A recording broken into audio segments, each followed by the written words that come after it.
Good afternoon, everyone. I am calling to order the meeting of the Board of Trustees General Employees Pension Plan. We have a quorum in the chambers, and Commissioner Johnson is joining us virtually, and she has signed an affidavit declaring extraordinary circumstances. Do I have a motion to adopt the agenda? So moved. Second. Motion by Commissioner Ward, seconded by Commissioner Hayes Santos. We will have any discussion on that. Seeing none. Any comment? No comment. We will move to a vote. All in favor say aye. Aye. Motion passes unanimously. We will now move to our agenda and the only business discussion item. Madam Clerk, if you would read it into the record, please. Absolutely. We have 200825, appointment to the Pension Review Committee with a recommendation that the Board of Trustees for the General Employees Pension Plan discuss appointments to the Pension Review Committee and take action deemed appropriate. Thank you. Okay, Commissioners, we just have a fairly simple task today. We have two applicants applying for a partial term expiring on December the 1st, 2024. Do we have any of the applicants with us here or via phone? I do not see any applicants in the attendee list for the meeting. I did communicate with them, but I don't see anyone online. So unless there's somebody there in the meeting, not to this point. So thank you, Commissioners. Do we have any discussion? the city manager has his hand up. Okay, Mr. Feldman. Thank you, Mayor Pro Tem. I just wanted to point out that the recommendation from the subcommittee of the PRC is to not make either of these appointments and to re-advertise. Okay, duly noted. Thank you for that. Commissioner Hayes Santos. Thank you, Mr. Mayor. I'd like to move that we re-advertise for the Pension Review Committee. Okay, we have a motion and a second. Motion by Commissioner Santos, second by Commissioner Ward, to re-advertise the opening to the Pension Review Committee. Do we have any discussion to this? Seeing none, do we have anybody on the line? Anybody in the chamber for comment? Mayor Pro Tem, we don't have anybody on the phone line for comment. Thank you, Larry. Okay, we will move to a vote. All in favor, say aye. Aye. All opposed, like sign. The motion passes unanimously. We will go ahead and re-advertise that position. And thank you to the applicants for applying, and be sure to go for the second round. That is the only item on this agenda, so we will go ahead and adjourn this meeting and prepare for the regular meeting in which Mayor Poe will be getting us started. Thank you.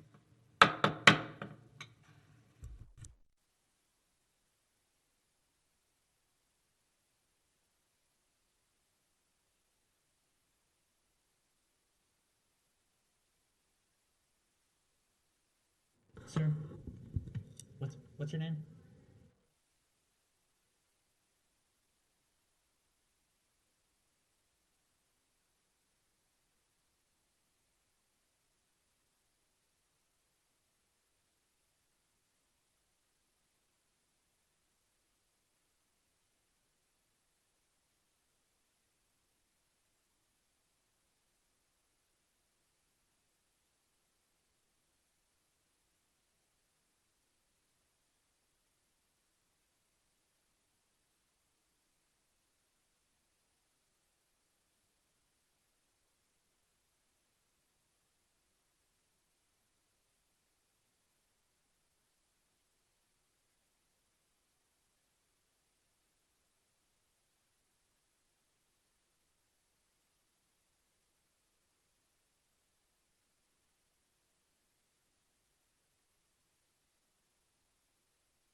Okay, good afternoon, everybody.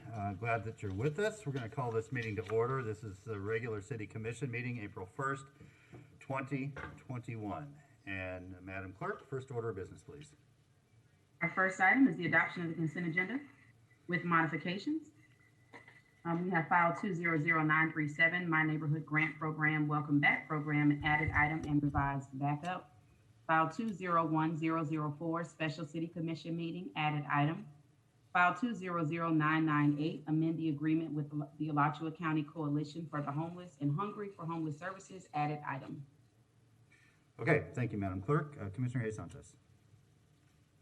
Mr. Mayor, I'd like for us to pull CA 16, My Neighborhood's Welcome Back Program. Just have a little more discussion on that. But I'd like to move that we adopt the modified or consent agenda with pulling CA 16 to the regular agenda in the afternoon. Okay, is there a second? Okay, motion by Commissioner Hayes Santos to adopt the consent agenda with 3 modifications. Added item for Special City Commission meeting, added item for the Alachua County Coalition item, and pulling the welcome back item to the regular agenda. The second was by Commissioner Simmons. Larry, anybody wishing to speak to this motion from the public? No, sir. We have general public comment on the line only. Okay, very good. Anybody in the chamber wish to speak to the motion to adopt the consent agenda? Okay, Madam Clerk, move to a roll call vote. Commissioner Sacco? Aye. Commissioner Simmons? Aye. Commissioner Ward? Aye. Commissioner Hayes Santos? Aye. Commissioner Johnson? Aye. Commissioner Ariola? Aye.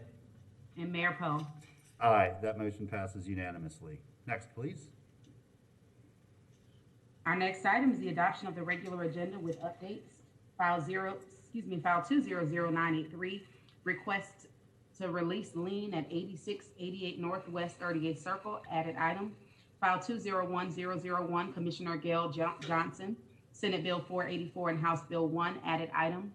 File 200975, resolution authorizing a loan, added item. And added item for CA 16, which is the My Neighborhood Grant Program Welcome Back Program, added item. Okay, thank you. Commissioner Hayes Santos. Thank you, Mr. Mayor. I'd like to move that we adopt the regular agenda with the 4 modifications mentioned. Okay, motion by Commissioner Hayes Santos, seconded by Commissioner Ward to adopt the regular agenda with these 4 modifications. Any member of the public wish to speak to that motion in the chamber? Okay, Larry, over to you. No, sir, Mayor. Nothing for the agenda. Okay, Madam Clerk, roll call vote. Commissioner Sacco? Aye. Commissioner Simmons? Aye.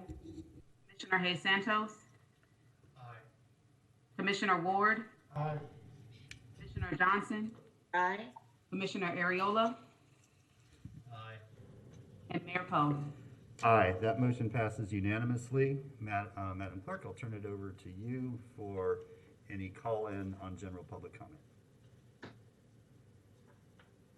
Mayor, stand by. We've got, I believe, 4 callers for general public comment. Great, Larry. First, we'll take I'm sorry. anybody that called in to the voicemail line. Did we have anybody, Madam Clerk? No, sir, we don't. Okay, very good. Larry, back to you. Sorry for jumping No, the gun you're there, all Mayor. Jacqueline Polk was our first caller. Ms. Polk, if you're there, please go ahead.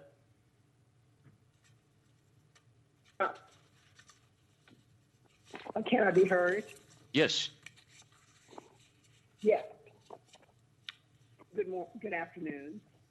My name is Jacqueline Polk, Polke. As an African-American property owner in the city of Archer, I am calling to oppose the Gainesville City Commission and GRU putting their solar project in my backyard, my family's backyard, and all the people that live on County Road 346.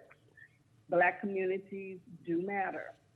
We, along with the city of Archer, will continue to vigorously oppose this project being dumped into our backyard. Given the canceled hearing, then I feel that I had to call in at this particular time. The Gainesville City Commission and GRU should encourage the applicant to do the right thing by withdrawing their application for this project and that cities should start a community-wide process to re-envision a more appropriate location for this project that everyone can support. Archer is not a dumping ground for the Gainesville City Commission and GRU. Equity doesn't stop at the Gainesville city limit signs. Your inaction and continued silence on this issue is inequitable and racist. If equity really matters to you, then make a motion and vote to relocate this solar project. Commissioner Johnson and Commissioner Simmons, both of you have the ability to make this motion and second it for a vote immediately after public comment today. GRU's negligence in failing to maintain location approval is a heavily redacted contact in your problem and is your problem. The City Commission's failure manages GRU is your problem as well. Do the right thing and vote to relocate this project. I will be grateful, and I am a voting citizen within Alachua County. Thank you. Our next speaker for general public comment is Dorothy Roundtree. Dorothy, if you're there, please go ahead. Yes, I'm Dorothy Roundtree. I'm calling to also oppose Gainesville City Commission and GRU placing the solar project in our community along County Road 346 in Archer. Equity does not stop at the Gainesville City limit sign. If equity really matters to you, then make a motion and vote to relocate this solar project. Your inaction and continued silence on this issue is inequitable and racist. Thank you. Next speaker is Geraldine McMillan. Ms. McMillan? I'm here. Good afternoon. My name is Geraldine McMillan. I'm an African-American property owner living in Archer, and I'm calling also to oppose the Gainesville City Commission and GRU dumping their solar project in our backyard off of Highway 346 in Archer. Our community matters.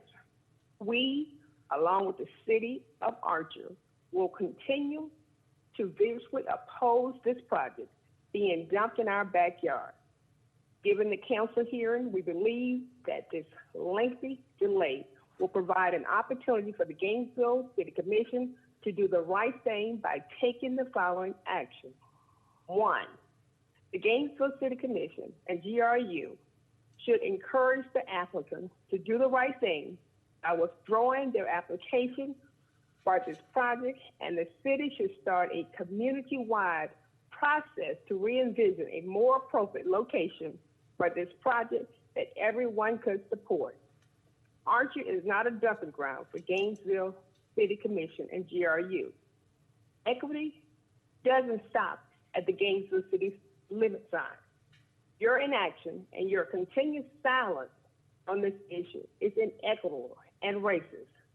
If equity really matters to you, then make a motion today and vote to relocate this solar project. The Commissioner Johnson and Commissioner Simmons, both of you have the ability to make the motion. And second, it should be voted immediately. GRU continues, GRU's negligent in failing to maintain the location approval is a heavy redacted contract is not our problem. The city of Gainesville's failure to manage GRU is not our problem either. Do the right thing and vote to relocate this project. Thank you. And our last speaker for general public comment should be Shirley Robinson Whitfield. Shirley? Good afternoon. I'm Shirley Robinson Whitfield, an African-American property owner off of 346 in Archer. And I, along with my husband, oppose the City Commission and the GRU dumping their solar in our family's backyard. Black community matters. We, along with the city of Archer, vigorously oppose this project being dumped in our backyard. Given the council hearing, We believe the lengthy delay provides an opportunity for the city to do the right thing by taking the action to encourage the city, and GRU should encourage the applicant to do the right thing by withdrawing their application for this project. And the city should start a community-wide process to re-envision a more appropriate location for this project. Archer is not a dumping ground for the city of Gainesville and GRU. Equity doesn't stop at the Gainesville city limits. Your inaction and continued silence on this issue is inequitable and racist. If equity really matters to you, then make a motion and vote to relocate this solar project. GRU negligence in failing to maintain the location approval in a heavy redacted contract is your problem. The city commission's failure to manage GRU is your problem. Do the right thing. Vote, please vote, to relocate this project. Thank you for this time. Mayor, those are all of our speakers for general public comment. Okay, thank you. Appreciate everybody calling in and sharing that thought with us. And, you know, this is an ongoing project, and, you know, we're making sure to follow all of the procedures that are available to us, and we very much appreciate those residents calling in and sharing that with us. Madam Clerk, on to our next item, please. Our next item is BD1, Commissioner Ariola, update on ACEC project, with a recommendation that the commission hear an update on the ACEC project and take action deemed necessary. Okay, thank you. Commissioner Ariola, did you want to share any thoughts with us before we get the update? Yes, I will be sharing my screen so I can have you all follow along with some of the documents that have been prepared.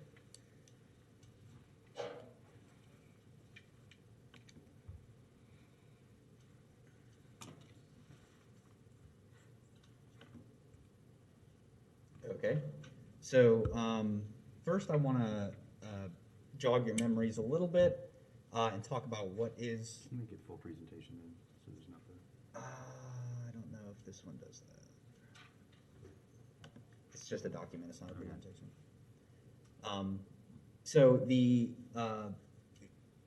story of the Bidwell Center, at least as far as it relates to Gainesville, goes back a few years. You all may remember I brought the idea forward to the commission several years ago, and actually, as luck would have it, there were other members in the community who were also interested in the model and what it stands for. The National Center for Arts and Technology, or a Career Technical Education Center, depending on the different programs that would be found to be the most likely to succeed in each city. So I got together with members of the Alachua County Education Compact, which was an agreement, just to jog your memories a little bit more, a little walk down memory lane. It was a compact signed by many of the leaders you see there in Alachua County, really to commit our whole community to expanding educational opportunities, whether that be through post-secondary, secondary, vocational training, or anything of the like after school. So following this discussion among some of the leaders, we decided to form a steering committee, and I actually have a list of those members. This is from a grant that the city manager's office requested through the Florida Department of Economic Development. That was last year.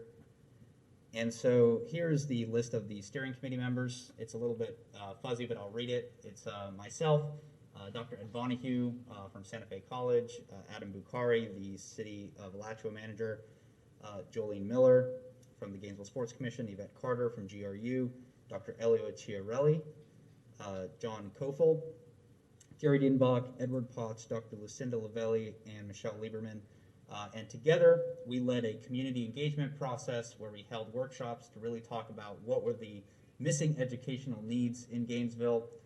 And we all agreed that there was more space for job training, career training, and after-school programs, which coincidentally, that is the model that the National Center for Arts and Technology looks to implement. So I want to talk a little bit about what we were pursuing. So the NCAP model, it was originally created in Pittsburgh by Bill Strickland, who created himself his own center. And then after seeing the success and after being able to really, it's a beautiful story, being from, and I've lived in Pittsburgh, so I'm familiar with the area, the Manchester neighborhood. Very, very economically depressed neighborhood, a lot of unemployment. Bill Strickland created this center really out of his own vision. And after seeing the success and seeing that no matter who entered the center, there was no disparities in terms of economic success. Everyone came out of that center with a better job, better living, and better quality of life. So people really took to that, and he created a new corporation called the National Center for Arts and Technology, where they seek to replicate that center in any city in America that is willing to put in the resources and really follow that vision through to its finality. So what that means is we have to engage with the corporation in order to design such a center here in Gainesville. So that was the job of the steering committee. We embarked on a long fundraising journey, and I want to thank multiple managers, administrations over the years who have supported this. Alachua County did contribute to this, and the key donation was from First Drummond Bank to put us over the top. So now we are going to be able to explore this feasibility study, and here's what they're going to look at. They're going to ask, who are the people in Greater Gainesville who would benefit? Does the market have room for the types of programs that would be offered? Does a suitable site exist? What are the financial resources needed? What is the network that is needed to govern, staff, and advise such a center? And of course, what are the risks to opening doors and to keeping this center open for a period of time? And of course, this is from one of our fundraising packets, just talking about why post-secondary matters. You all can review that on your time. So like I mentioned, we did reach our goal of fundraising, and so the update I want to give you all is the time frame and what that's going to look like going forward. So this is directly from the Manchester Bidwell Corporation itself. Together with our team in Gainesville, they are going to be looking at different sectors for industry workforce partnerships in healthcare, potentially food science, physical sciences, biological sciences, agriculture, and other sectors that have been successful in Gainesville. What they're going to be looking for is where are their needs that are not fully being met. And I didn't mention this before, it's important to mention the cost of attending this center is free. There is no cost to attendees. Everything is footed by the partners. There are public and private partners in this, and that's really the model that Bill Strickland wanted to push. He wanted to create a no barrier to entry center where people could achieve job skill training, and also if they're in school, after school programs. So the timeline says from April to July 2021, and they are going to keep us to that timeline. So I just want to go over a little bit of what that scope of work is going to entail. And we've already raised these funds, so there's no need to look at those fees today.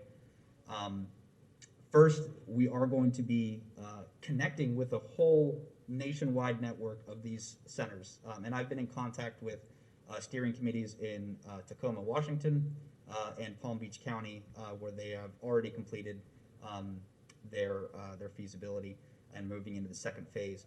But we're going to be able to hear advice from people in Brockway, Pennsylvania, Concat in Connecticut, and they're really going to be talking about their process in terms of redeveloping in their cities.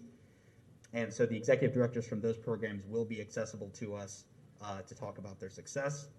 The Manchester Bidwell Corporation is going to provide a team of practitioners to assist us through this transition. They're going to be leading our steering committee to make sure that we're talking to the right people and accessing the right resources.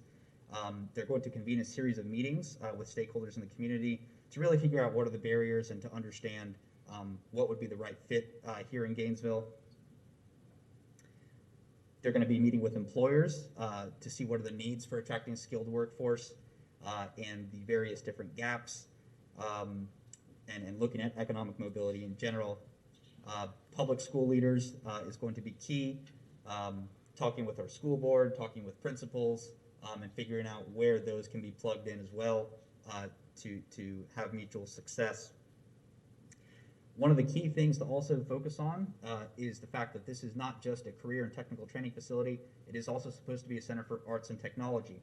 So they're going to convene focus groups with arts groups, the museums, and looking at youth development programs, because it just goes beyond training people to have career skills. You have to help people understand who they are, why they matter, and the fact that their dreams matter. And to do that, they use the arts to explore that that success and cultivation. So all of these meetings, all of these connections are going to be formed over the next few weeks, and they will draft a feasibility report, which is going to give us more guidance. So I'd like to actually show you an example of a feasibility report which was completed.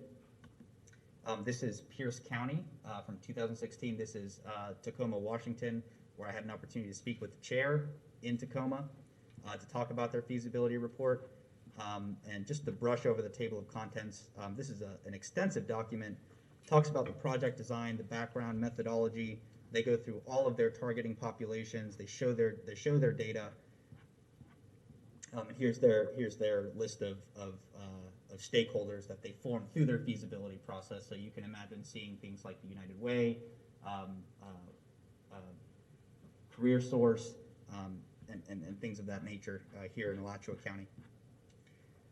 So feel free to read this on your own time. It's very, very extensive. They talk about the market in Pierce County, and eventually they do get to risks, and they do make specific recommendations for what programs should be there. So we can expect a document similar to this one, but catered towards Alachua County, and including all of the data that would be necessary to make those types of decisions. The thing that I want to focus on are the findings, the needs assessment, and also the fact that they produce a model that is ready to be implemented once this is finished. And so, as you can see, as soon as I get to the bottom of all these graphs, there are plenty of them.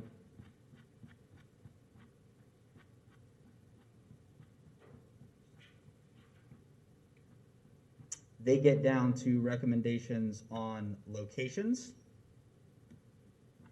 So they give scenarios for what it would cost to acquire different options. They do give you options for where you can actually create a center like this, and they actually have operating budgets for 5 years running. So one of the proud accomplishments of the Manchester Bidwell Corporation is that every time they open their doors, they stay open. And it's a really amazing facility. And they're going to have every single administrative cost, program cost, facility cost, all of that is going to be lined out in the feasibility study. And they have in the very end even technical drawings of what the facility would look like. They get down to the nitty-gritty detail of what it takes to open these doors, including floor plans for various different options, survey results for potential employees, fundraising opportunities, foundations, so that you can raise money and welcome private partners, because the community has a lot to gain from a center like this. And of course, detailed operating expenses. Ours will of course be different. Our market is different from Pierce County, so you can expect some of these costs to be very different. So going back to the scope of work, all of this is really exciting for me. The steering committee has been meeting, and even during the pandemic, we met virtually with Palm Beach County, because Palm Beach County has a model that I think that we can follow to make sure that this happens. Because here in Florida, we have the benefit of CRAs, which their mission is almost exactly in line with the National Center for Arts and Technology, if not their parallel, which is to support projects like this. So in Palm Beach County, this is a CRA project for them, and as soon as they get their feasibility study, they're going to be able to move forward with that. And so that is something that I have asked this commission before, but we didn't have the feasibility process completed, and we didn't have the report, but by the end of the summer, we will, and we'll be able to start moving in the direction that we need to open these doors and really invest in the people in our community who need it the most. So I'm very grateful for your time throughout all these years listening to me talk about this, but we are now at a place where I'm excited, and I am ready to move forward with this and put it on our project list so that we can really see the benefits of this over the long term. Thank you. All right, thank you, Commissioner Ariel. I appreciate all the work you put into this, and certainly for the update today. It looks like an exciting project and could be great value to a missing part of our solutions here in Gainesville. So I'm excited you brought this back around too. It's been a little while since we talked about it. It's nice to You're telling me. Nice to see it still fresh. Commissioner Simmons. Thank you, Mayor. My words exactly. It's been a while, so this is a great job, and I look forward to seeing this come into real life. So you've done a great job, and it's much needed in the community. Thank you. Thank you, Commissioner. Commissioner Hayes Santos. Thank you, Mr. Mayor, and I want to echo the same thoughts of both of you. I'm glad this is continuing to move forward, Commissioner Ariola, and I like how they integrate the arts and teaching all together, and I think that's an important aspect of it, and I think that's what separates it and makes a difference. So thank you, Mr. Mayor. Right on. Commissioner Johnson. Thank you, Mayor. Yes, I would like to echo everything that you all just said. Good work, Commissioner Ariola. Particularly what piques my interest is the culinary piece of this, of course.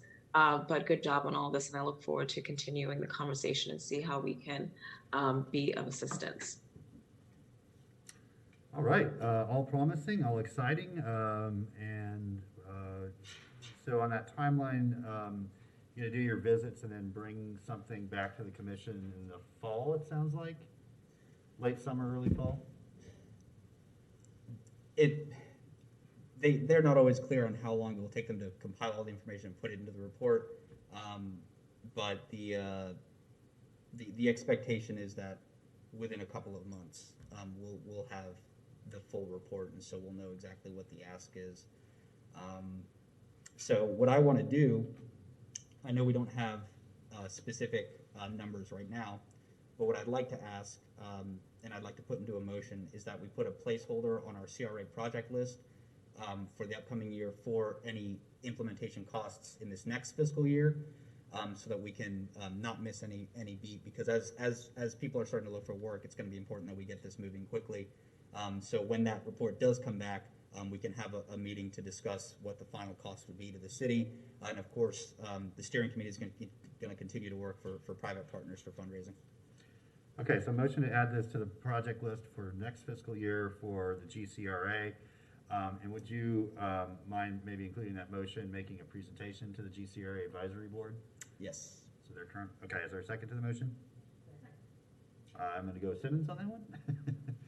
So Commissioner Simmons seconded, Commissioner Ariola made the motion.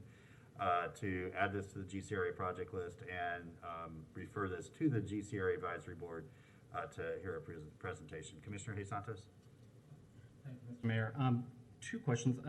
Has the county, Alachua County, has this been presented to them, or they shown any interest in being a partner in this as well? The county manager is a member of the steering committee, and they were one of the founding contributors to the feasibility study. They've been there every step of the way. They've been kept in contact. Yeah. And then just to clarify on the motion, it's to place it on the list and then we discuss later on what the actual budget would be for it? Yeah, I mean, it's impossible to put a figure when there is no figure, right? Yes. But I want it to be there so that when we do get that figure, it's already accounted for in the list, because it's going to be a big list, I assume. Thank you, Mr. Mayor. Thank you. Mr. Feldman, I'm assuming since you took your hand down, your concerns have been allayed? Yes, sir. Okay, very good. So we will now open it up for public comment on this issue and motion. Anybody from the public in the chamber wish to speak to the motion? Come on down. Just introduce yourself and then you'll have 3 minutes. My name is Laurie May. I'm a retired librarian. What ages is this center intended for? Good.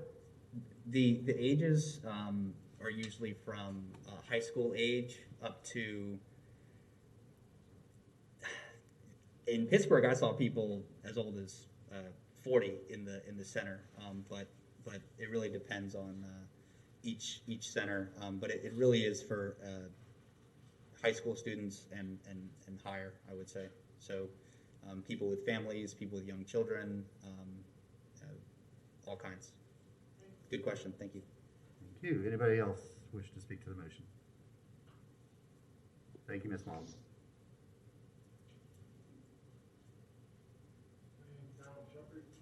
People's representative, and I think that this is an excellent opportunity and project for our county and city, and I think that this should be looked into.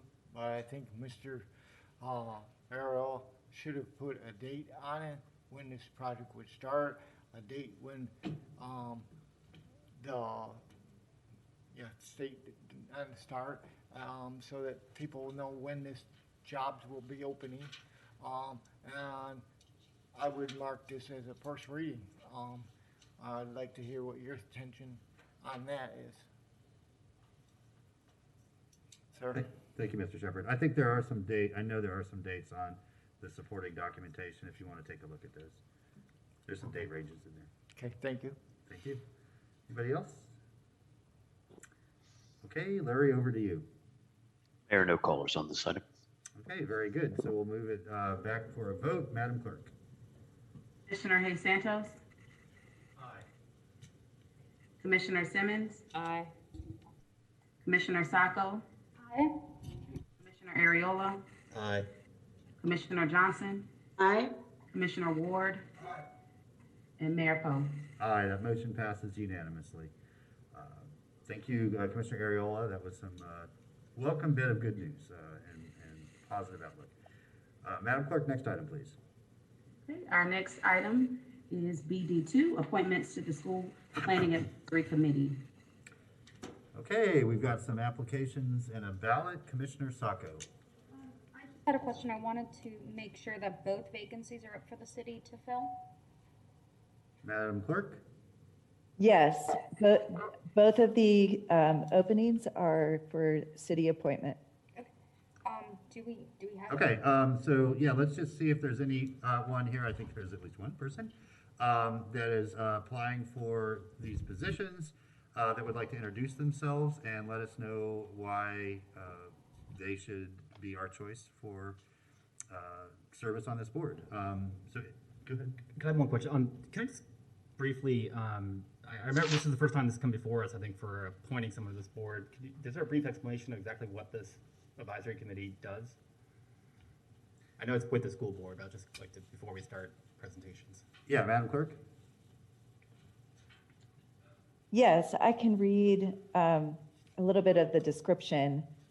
So the Gainesville City Commission is looking for applicants interested in serving as community members on the Planning Advisory Committee. It is established by the Alachua County Public Schools in accordance with the interlocal agreement. The purpose of the committee, according to the agreement, is to review potential sites for new schools, proposals for significant school expansions, and potential closure of existing schools. The committee will submit recommendations to the superintendent of schools.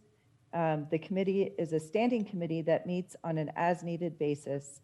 Typically, the meetings are at the headquarters.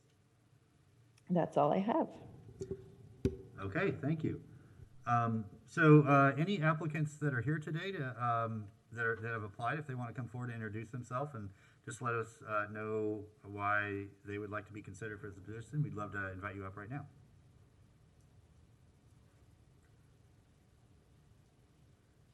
Good afternoon and welcome.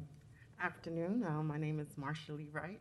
I am a 16-year veteran of educator in Alachua County, attending the University of Florida. I have 3 degrees from there, one in education leadership, taught years in this community.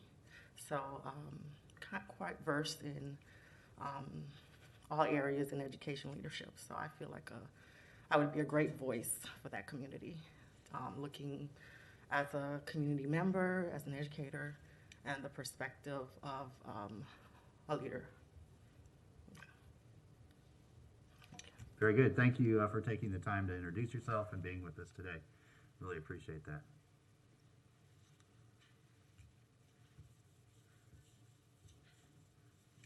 Okay, and then do we have anybody up? Come on, yep, come on up.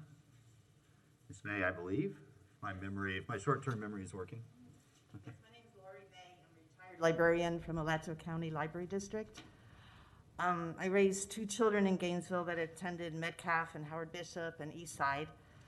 I was interested in the, Howard Bishop is currently temporarily at Westside or Littlewood. But anyway, I was interested in the improvements to at least 3 schools, Howard Bishop and Rawlings, and I'm not sure, Terwilliger or something, how that all works out and how, anyway, I have a question. If I was accepted to this committee, how long is my, is it 2 years or 3 years commitment? Or I know it's as needed, they meet as needed, but is there a yearly commitment? Yeah, I don't know. Maybe our clerk will know. I think right now there's this critical time of rezoning and sort of school siting and allocation is why they need folks. But Madam Clerk, if you know the terms, we'll get that to you by the end of your comments. Thank you. So I'm interested in the school districts and where schools are located. I guess maybe I'm nosy and see how it all plays out. And I know there's a whole lot to consider when you close schools or move schools. I'm sorry, I'm not really sure how much hard work it would be, and I'm not sure I want to work that hard. I might be a reluctant member. That sounds really stupid, but I applied just to see, I don't know, just to try it out. I've never been on any advisory board before, and I'm just curious and interested in my community. Wonderful. Okay, thank you. Ms. Bryant, do you have the terms there in front of you? So I did ask this question of the school board. I believe it was Ms. Nguyen who is coordinating this committee, and they did not have terms that essentially the members will serve at their will until they don't want to serve anymore. I received this information from our staff member on the committee, Brittany McMullen, who asked the question of the school board folks. Okay, very interesting. Thank you. Do we have I think the last name is Asunse? It might be. Ms. Escunce is in the meeting. I can promote her to panelist. Ms. Escunce, you will be able to share your video and unmute yourself. Commissioner Johnson also has a hand up. Yeah, I see that. I'll get to her after we hear from the applicants. Go ahead, Mrs. Gunsay. Yes. Hi, everybody. My name is Marina Ascunce. I've been living in Gainesville for like almost 20 years. I'm a PhD biologist. I've been doing a lot of research on science, but I have been also participate a lot in outreach, educational programs mostly with a public school system. I'm also a mom of an elementary kid, and I really want to participate. It will be my first time in this type of more official type of advisory committee. I feel I'm originally from Argentina, so I belong to the Latin American community in Gainesville, and I feel that considering that this demographic population is growing a lot, it will be good to have some representative of our community in the boarding system. And I hope to be a role model for all the Latin American parents in the community to participate more on the school system and education programs. Also, I'm fully bilingual, so I would be more than happy that meet with them and talk on their native language, which I feel will be more comfortable for them to share their needs, and I will be a voice for them. Also want to take this time to support and show my excitement about the proposal of Commissioner Ariola. I think that would be amazing to have those type of centers in Gainesville. Because of my interaction in science, arts, and also participate in educational programs, I think that we have a lot of resources in Gainesville, and there could be a very nice opportunity. So thank you for this opportunity of apply for this position, and I'm looking forward to serve to the community as my best I can. Thank you. Thank you, Ms. Esconsay. We really appreciate your willingness to serve and for being with us and introducing yourself this afternoon. Let's go over to Commissioner Johnson. Thank you, Mayor. I'd like to thank all the applicants for applying. I move that we appoint Marshallee Makeda-Wright and Marina Ascunce to the SPAN committee. Okay, there's a motion by Commissioner Johnson, seconded by Commissioner Sacco, that we appoint Ms. Ascunce and Ms. Wright to the, what's the name of it? School Planning Advisory Committee. Commissioner Hayes Santos. Thank you, Mr. Mayor. Concerning Ms. Wright, she's perfectly qualified and I would love to have her on there. My only concern is that she's a teacher at Metcalf, and this board advises on the closings of schools and other things like that, and that may result in a potential conflict of interest and stuff like that if one of the schools that someone's teaching at is one of the ones that's being thought for closure. So I have concerns with the second appointee. Thank you, Mr. Mayor. Okay, thank you. I have to imagine that state conflict of interest rules will apply, and that she will be asked to recuse herself if that comes to term, because it is a sunshine board, I'm quite sure. Okay, we'll open it up to anybody from the public that wishes to comment on the motion, which is to appoint these two individuals to the School Planning Advisory Committee. Sure. You may, yes. It's part of public comment. And maybe I was supposed to be out of the room as soon as I finished speaking. I'm No, not sure. no, you're fine. I didn't mean to make it sound like I don't want to serve. I would be willing to serve. If you pick me, I would work hard and attend the meetings. If you don't pick me, that would be fine. So thank you very much for your time today. Thank you both ways, and we'll keep you posted if there's new openings or somebody drops off. Then we'll re-advertise, and so sort of keep your eye on it as well. Thank you. Sure, absolutely. Okay, Larry, anybody on the phone-in line? No, sir. No one on the line for this. All right, let's move back to a vote. Madam Clerk. Commissioner Ariola? Aye. Commissioner Johnson, Aye. Commissioner Sacco, Aye. Commissioner Hayes Santos, No. Commissioner Ward, Commissioner Simmons, Aye. Mayor Poe. Aye, that motion passes 6-1 with Hayes Santos in dissent. Okay, Madam Clerk, next item, please.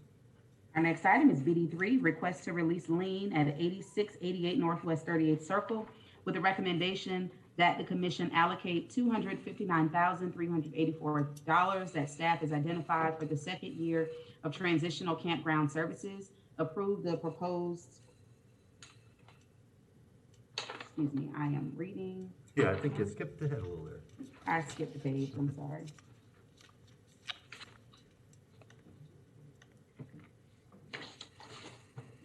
We'll end it at that. I won't read the recommendation. Yeah, I can read the explanation. Item is request for the city commission to consider a request for a lien reduction or recession of 8688 Northwest 38th Circle. The property was previously found in violation of a city ordinance in 2013 for damage to the roof and overgrowth of the yard. A lien was placed on the property on February 17, 2014 as accrued fines of approximately $124,050. So Mr. Feldman, I will toss it over to you. Thank you, Mayor, Commissioners. The recommendation is actually from us to deny the applicant's request for a lien rescission. Let me just give you a little background as to why this is here today. As you know, a few meetings ago, we had a discussion about the lien rescission reduction process. So liens are reductions are at the discretion of the governing body, the mayor and city commission collectively. And in the past, these have been just heard by the special magistrate. We have modified that process to be consistent with law. And so the special magistrate hears a recommendation and then it will come to you. So this was one of the properties that was on the original list. They have a pending sale transaction, so we wanted to make sure that this got before you as soon as possible. The others will be coming at a future date. In this particular case, it's staff's recommendation that you do not reduce the fine or eliminate it completely, but rather we think a figure of $18,600, which represents about 15% of the outstanding liens, is what's in order. The seller, I believe, is represented, and the buyer is also represented. They may be in the audience today or on the phone. They can certainly tell you why they think a full rescission is due, but please know that your staff does not agree with that. And can you, Mr. Feldman, before I invite the representatives of the buyer and seller up, just speak a little bit towards the reasoning behind the staff recommendation?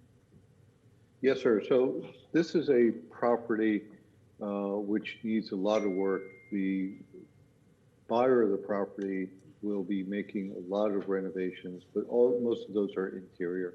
And it's not their intent to live in the property, it's their intent to flip the property there. And while having a better property would be overall better for the community, we did ask them to look at making significant enhancements to the exterior. What we saw back was I would call marginal enhancements to the exterior of the property, and really doesn't provide any benefit to the community as a whole, other than putting the property back on the market. So we don't think that the full $124,000 should be collected in this case, but feel that $18,600 would be a reasonable amount for the city to assess based upon the 8 years of the property's condition and the effect on the neighborhood. Okay, thank you, Mr. Feldman. Commissioner Sacco? Mr. Feldman, just to confirm that I heard correctly, most of the conditions have not been corrected as of now. I will let Mr. Person speak to that. Mr. Mayor, that is correct. There in your backup are pictures of the existing conditions of the property, and those are largely what they are today. And And as the manager indicated, the original violation, housing violation, and overgrown yard violation was issued back in 2013. So that was approximately 8 years ago. And the condition of the property has remained such during that time. Thank you, Mr. President. Thank you, Mr. Mayor. You good? Okay, Commissioner Santos.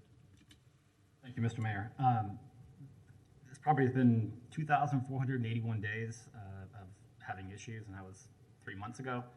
I do think we need to, I think one of the reasons why we have so many properties that have huge amounts of liens is because we don't really do anything, and then we just release them whenever someone wants to sell them. However, this is, I think, if it is sold, it will get fixed up. I would be okay with doing the 15% of accumulated fines if it was purchased and fixed up. Thank you, Mr. Mayor. Okay, thank you. Let's go ahead and hear from representatives from the buyer and the seller. So if you'd just like to come forward, introduce yourself for the record, let us know which party you're representing, and give us your thoughts. Welcome. My name is Dan Monteau. I am the owner of Hale Title Company, so technically I'm representing both parties here. Okay. Because I will be handling the closing. And would love to have the opportunity now to tell you the rest of the story. So anyway, and I have Bill Allen here, legal representative and brother of the seller. And sir, could I just get you to pull that mask over? Okay, sure. No, over the nose. Oh, the other way, yeah. Okay, fair enough. Up, not down. Over the nose. Okay, there we go. okay, Yeah, yeah. thank you. There you go. Sorry about that. Very good. So anyway, I'll let him explain his sister's personal situation, but I want to sort of go back on the so-called minimal thing that's being done to the outside of this home. Obviously, the buyer is a licensed contractor, did predominantly residential construction before the market crashed in the 2008 timeframe. Anyway, but there's only so much that can be done on the outside. But to let you know, there's some wood rot, some wood decay on the outside. There's a screen enclosure that's going to have to be redone. It's going to have some outdoor carpeting put inside the screen enclosure. It's going to have some new windows installed. It's going to have all new doors to the laundry room and the 2 entry doors into the home. It's going to have a brand new roof. It's going to be completely repainted, caulked and repainted and sealed, and it's going to be re-landscaped. There's only so much you can do. I mean, to the house to say we're not doing a whole lot to the house, or he's not doing a whole lot to the house, there's only so much you can do out there. It's going to have some new landscaping and bushes. But if you see the pictures on the inside, which is where most of the people, yes, on the outside it's an eyesore, and it's going to look much better. It's going to have new paint. Again, that's going to be approved by the homeowners association out there as well. The interior is a disaster zone. And the interior is going to be totally remodeled inside and out. It's going to have new drywall put in, new bathrooms, sinks, counters, toilets, showers, bathtubs, kitchen cabinets, new countertops, new air conditioning system, heating and air conditioning system, a new water heater, all new flooring in it.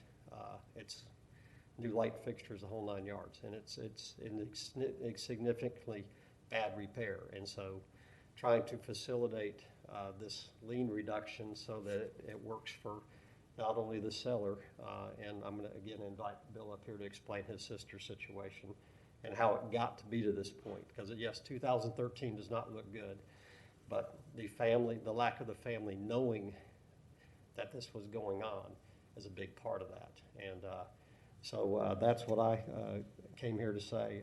Obviously, I was here for the meeting with the magistrate when he recommended reducing it to 0, when certainly that was not the expectation. But in fairness, the 18.6 being just a specific percentage, I think there was an expectation of coming up with a number that would cover the cost, the man hours, administrative, and other things to come up with a number, because again, this home is only going for $45,000, and there's not after you. You can't look at it. I know he snickered at an investor flipping a property. This is not a normal flip. This is a house that's in major disrepair. It's an eyesore to a neighborhood. The neighbors out there are excited about what's going to happen. They're thrilled about it. We're just hoping to get this thing close so we can make this home something that a new homeowner can be proud of. It's not going to be kept as an investment property or kept as a rental property. This is an adult community, a 55 and over adult community. Those people are going to be moving in with fixed income, probably on, pensions and Social Security as their income. So it's going to be a nice new house for someone in that age group to be able to take over. And with Great. that, I would like to turn it over to Mr. Yeah, Mr. Allen, you want to come up and just give us a sec for Ms. Molden to clean up the space, and then we'll invite you to tell your story.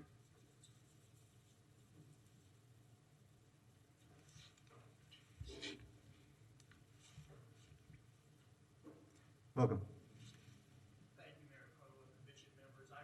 And I am not here in an official attorney capacity today. The owner of this property is my sister. It's Betsy Allen. She's a 68-year-old retired school teacher from Alachua County. She lives in Marion County now in Ocala in a small apartment. Without going into details, folks, she's got significant issues, always has, psychological, emotional, more recently, pretty significant physical issues, heart issues that she's dealing with. To give you a little bit of history as far as the background of this, I guess it was in 2013. I knew it was a few years ago. She moved out of her house to move in with our aging parents. I was not in any way involved with her affairs, her financial affairs, whatever. Quite frankly, I thought she had sold and disposed of the house. It was only a couple of years ago when both of our parents died within a few months ago, of each other, that I kind of took over her affairs. I am her attorney, in fact, and it was then that I realized the significance of the issues. People realized that she was my sister, called my office. I learned of the very extensive fines. There were homeowners issues, homeowners associations dues. There was a lawsuit against her. Looking back, I found out that my parents had, she quit paying taxes. My parents had paid taxes to keep them current before they passed. Just this past November, I paid, I think it was about $9,000 of back taxes to avoid having the house sold for a tax deed. And so that's the situation. Obviously, she's not planning on doing anything about it. I, trying to be, a helpful brother and responsible citizen, want to, attempt to alleviate this issue. Dan is a good friend of mine. Dan indicated that he and the other man would like to fix it up, and we agreed at the property's in horrific shape. Agreed at a very minimal, I think it's $45,000 thing. And obviously, an $18,600 of that is a massive portion, particularly when you consider the back taxes that must be, reimbursed to me to bring it up to date. And so, in doing my practice, as much as I possibly can, I'd like to search for win-win situations. And I think we have the possibility of doing that here, in that obviously the poor citizens and neighbors in Turkey Creek Forest have got to be sick of 8 years of looking at a dilapidated house. I don't doubt at all that they're very excited about having that fixed up. Certainly it's a win for them. My sister, again, many issues, certainly not financially set in any way. She lives off a small pension, no savings, and so if she were able to get something out of this sale, it would certainly help secure her, final years. She's not in good health. She has a small pension from Social Security and also from teaching, and so that's a win for the neighbors, a win for her. And as far as the city, I would think it's a win to fix up a property that is in dire need of it.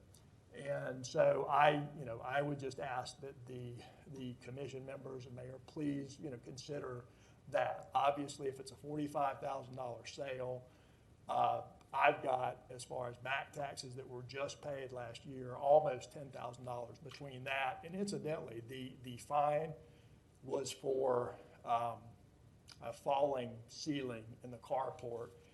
And the yard condition. And that, a couple years ago, when I learned of this, I mean, those things were taken care of. The ceiling in the carport was done, taken care of. I mean, when I learned of the issues, and also the landscaping. And my understanding is that was what the fine was for those two issues particularly. So just, I would ask that you take that into consideration, because if we sell this for $45,000, back taxes are paid, and she pays $18,600 in a fine. I mean, there's not much left over, and that's purely for her retirement. And that's all I've got to say. Thank you. Thank you, Mr. Allen. Thank Appreciate you. your being here. Okay, back to the commission. Any further thoughts, or is there a motion? Commissioner Hayes Santos? Thank you, Mr. Mayor. I'd like to move that we reduce the lien by $105,450 and require payment of $18,600 as a condition of the release of the lien. Okay, is there a second? Second. Motion by Commissioner Hayes Santos, seconded by Commissioner Sacco to reduce the overall lien burden to a sum of $18,600. Commissioner Ariola. Thank you, Mr. Mayor. I was hoping to have an opportunity to have my expression before a motion was put on the floor. The special magistrate recommended that all fines be dismissed, and I have not heard, I've heard that our staff disagrees with that. I haven't heard why, or why the 15% is the amount. And look, I'm sensitive to the idea that we have a lot of liens outstanding in the city that should be collected upon. But the fact that this property is going to be sold and worked on and improved, by requiring a payment of $18,000, that's 37.5% of what I just heard to be the agreed upon price. So I think it's an undue burden, and I would like us to go with the special magistrate's recommendation. So I'm going to ask that we vote this motion down, or that one of the makers rescind it, so that we can just move this along and just let the neighborhood move forward from what has been a difficult period of years. Okay, thank you, Commissioner. Commissioner Ward. Thank you, Mr. Mayor. So we all find ourselves in a difficult spot with this. I absolutely empathize with the situation that you bring us. The best thing that could possibly happen is for this deal to close, and for a new owner to be able to do the work, for Ms. Allen to be able to walk away with something. What I want to be careful, I don't support the motion, let me say that. What I don't want to do is to tell people homeowners with a less good intent, for whom bad things didn't just happen, they're trying to beat the system, because there are folks out there who are. I don't want them to say, well, you know what, the city will let me get away with whatever I get away with. I feel that there has to be some sort of financial penalty. I don't think we can walk away and say zero, right? Because if we do that, then we may as well do it with every lien out there, because everybody's got a story. And this is a compelling story. I'm not trying to denigrate anything with this.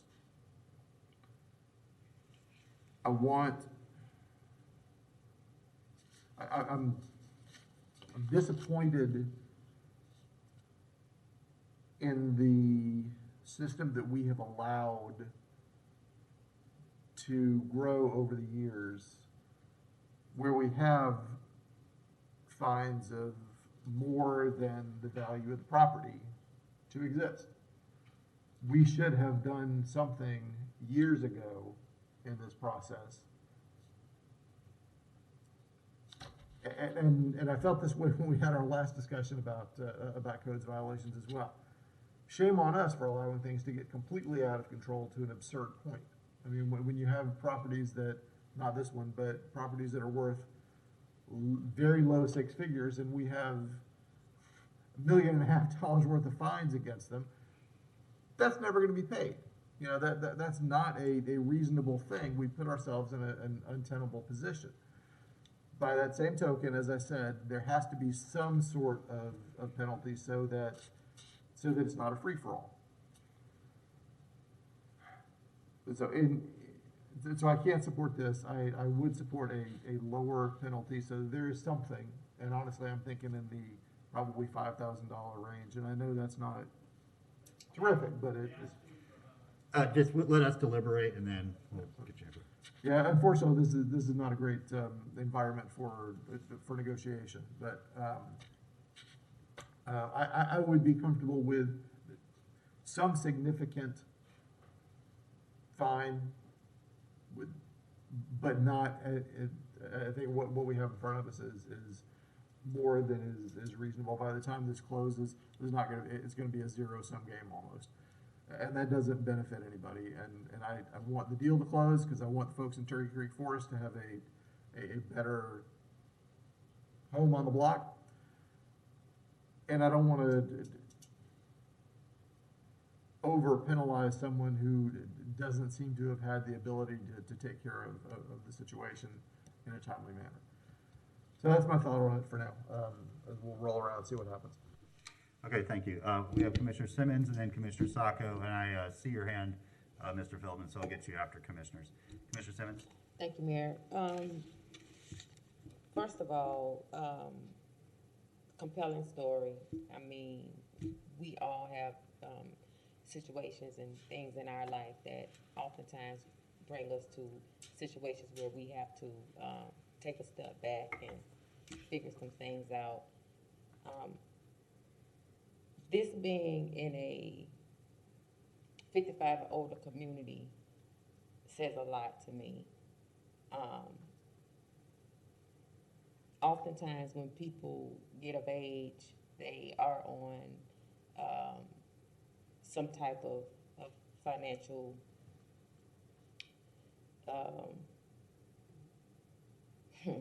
it just sits with me. People work hard, they want to retire, they on a pension, and they do the best they can, but life happens.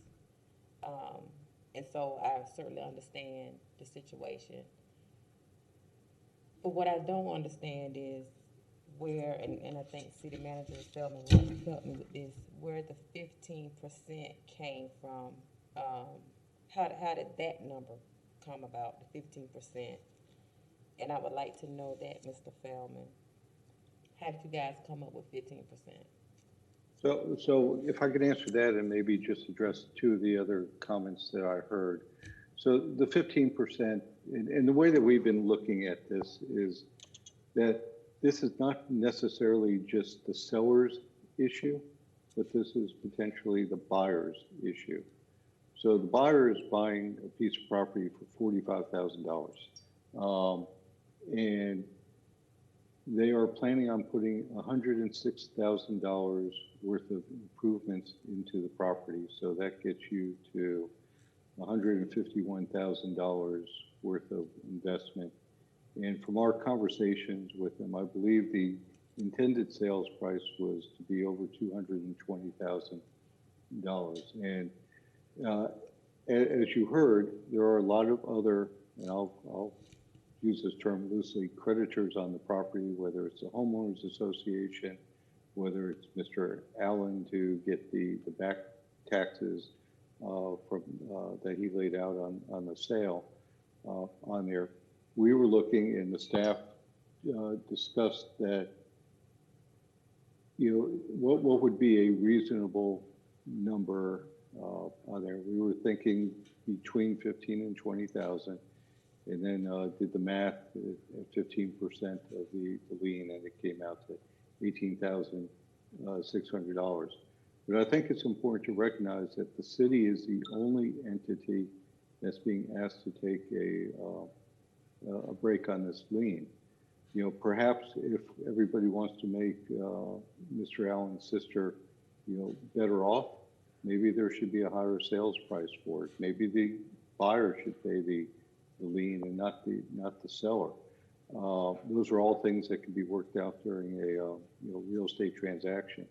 But it seems to me, and this was our concern staff, is the city is the only one that's being asked to cut its fees or liens in this process. And so we were just, you know, is there a magic number?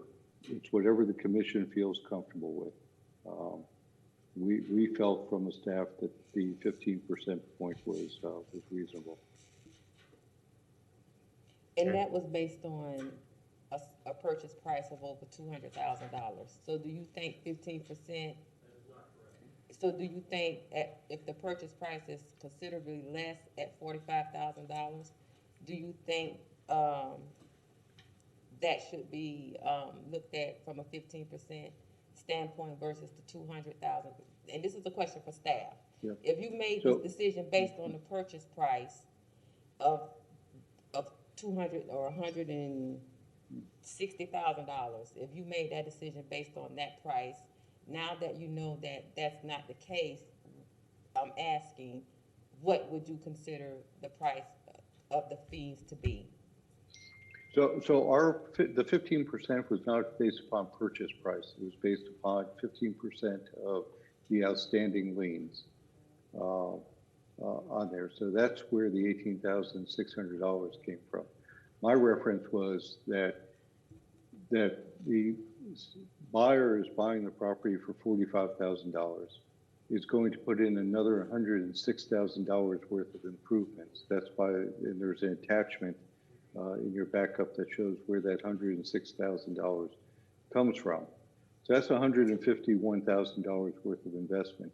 Then once that's done, plans on selling the property for roughly $220,000. So there's going to be my math is off today, but you know, a $60,000 to $70,000 profit made on this. And again, the city is the only one that's not being asked, or the city is the only one that's being asked to, you know, cut its fees or interest in the property. Okay, thank you, Mayor. Thank you, Commissioner Saka. Mr. Mayor, Mr. Feldman, maybe you'll know, or maybe Mr. Persons will know, after February 17th, 2014, when we recorded the lien, was any other notification given to Ms. Allen?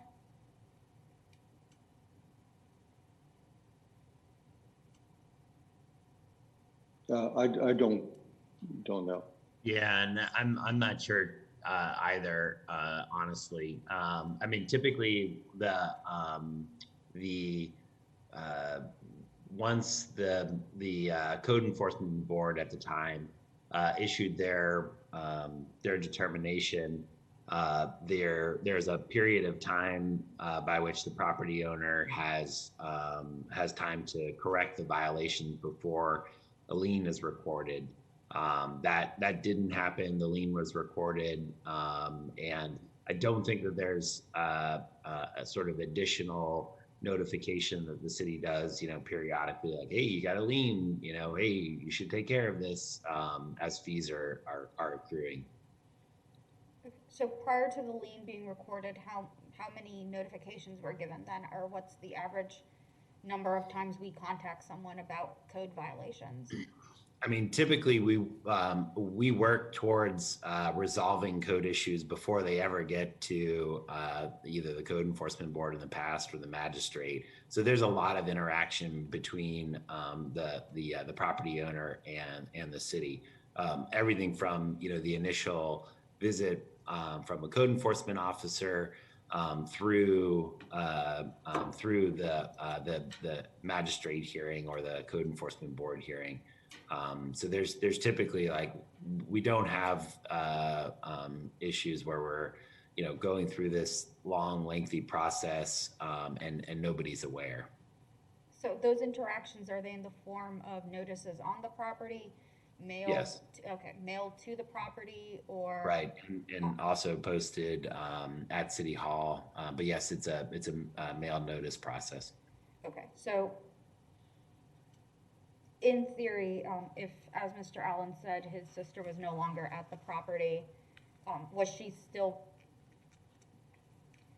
I'm gonna put my lawyer hat on for a second. Legally, she received notice. Technically, she might not have, if no one was checking mail at the property.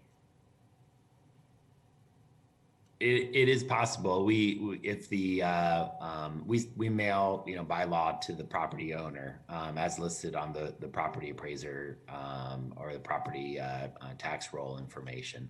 So if that's not updated, that's the only information that the city has to go on in terms of doing our mailed notice. Okay, thank you, Mr. Persons. So my concern is, this is a very compelling situation, Mr. Allen. However, to assume that no one in multiple months visited the property or thought to check mail or thought to put mail forwarding or thought to even go through the process of checking on the property if they weren't 100% sure about the sale or if it had happened. I feel like there was a lot that could have been done earlier on, prior to this becoming a lien, that wasn't.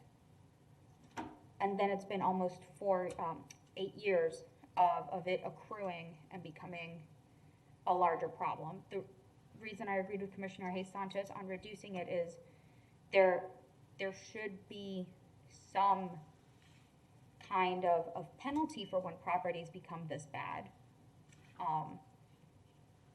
But I don't think it would be fair to have the whole lien required at this point, given the circumstances. So I think that the 15% is, I don't want to call it a magic number. I think it is a reasonable reduction to say, this much at least. And what comes to mind is, if all of these renovations are going to happen to the property, it is going to come with a hefty price tag. The property will be of a certain value after all of these improvements. And if there are funds to do that, then there are funds to pay back the lien, or at least a portion of it, to make everyone whole.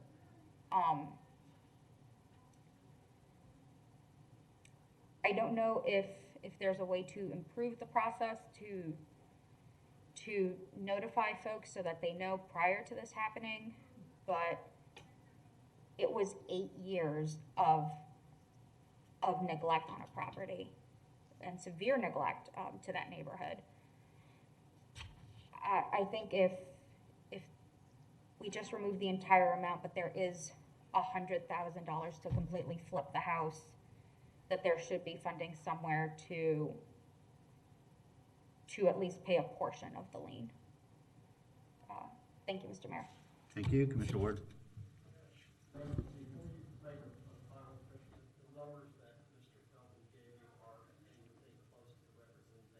Okay, and they're really immaterial, honestly. I mean, those are future numbers. They don't exist. We're only dealing with past numbers, which do exist. But it doesn't matter. Those numbers don't exist. There's been no sale. Those are afactual, right? They don't. I mean, they're completely hypothetical, right? But these numbers are real. These exist. They happened in the past. Go ahead, Commissioner Ward. Thank you, Mr. Mayor. So I'm looking at the document in the backup, the chronology, I believe, is the one I'm looking at here. 83A, yeah. Violation posted on October 10th of 2013. Holes in ceiling and overgrown yard. And we as an organization, I know that there's only so much we can do. Placing a lien on a property is what we can do. I get that. But the concept of a $124,000 fee for holes in the ceiling in an overgrown yard borders on the absurd. Yes, it's a problem when this happens in a neighborhood, and there need to be ways for the city to enforce codes. But I think we all agree that, you know, the accumulated fine of $124,000 is just not a real thing, and that's why we're looking at, and something that would never be paid. So that's why we're looking at a piece, a created number otherwise.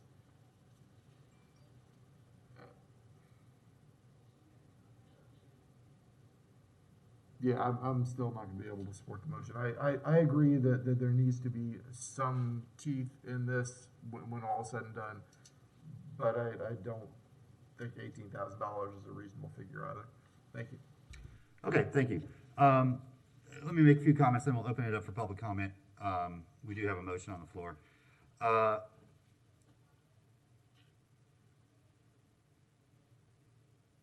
I agree that the story that led to this set of circumstances is compelling. You know, and I don't know your sister.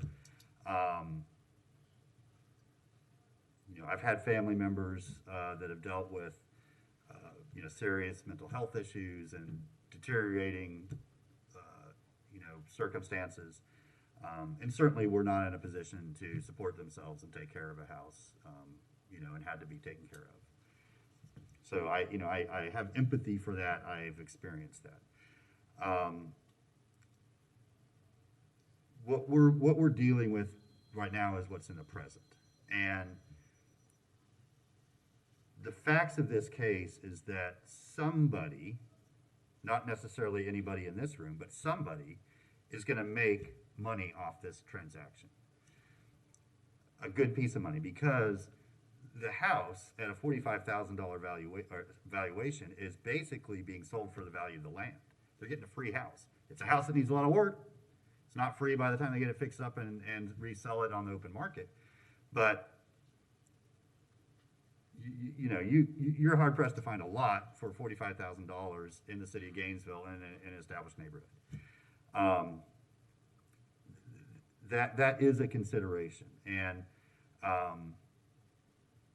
you know, I'm having a very difficult time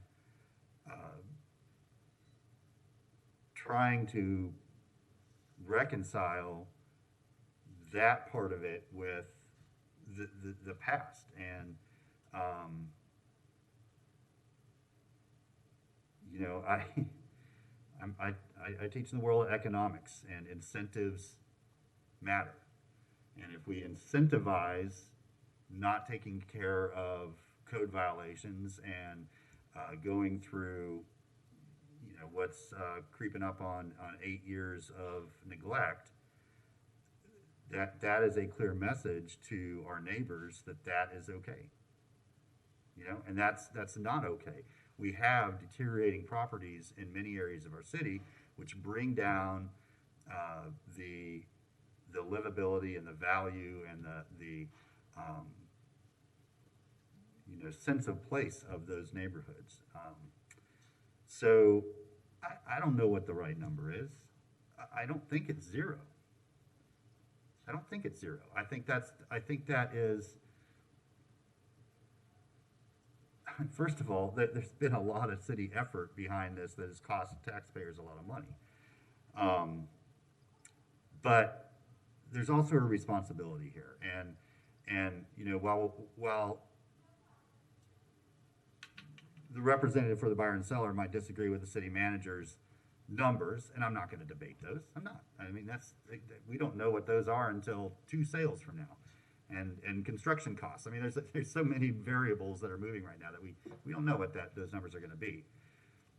But the end seller, not the intermediate seller, but the end seller, is going to make a substantial profit on this after those improvements, because that's a highly desirable neighborhood with incredibly low inventory, and not a lot of other similar properties in the city. There's not a lot of 55-year-old age-restricted communities, you know, that meet that set of criteria. So, you know, I'll listen to public comment, you know, but I certainly haven't heard a different suggestion from any commissioner that explains why the full amount versus the 15% amount versus some other amount is equitable. I was going to say fair, but it's not about fairness. It's about equity. So with that, I'll open it for public comment. I'm going to go to the phone lines first because we might have some people waiting, then I'll come back to the chamber. Mr. Schooler? Yes, sir, Mayor Pro. We do have a call. Actually, I take it back. This is a caller who's just listening in. So at this time, we don't have any callers on this item. Okay, thank you. So let's go to anybody in the chamber. Sure, and since this is part of public comment, you've already had a chance to sort of make your case. We do it for 3 minutes. 1 minute left, a little yellow light will come on, let you know that you're about there. I know, I'm sorry, I'll start that over for you.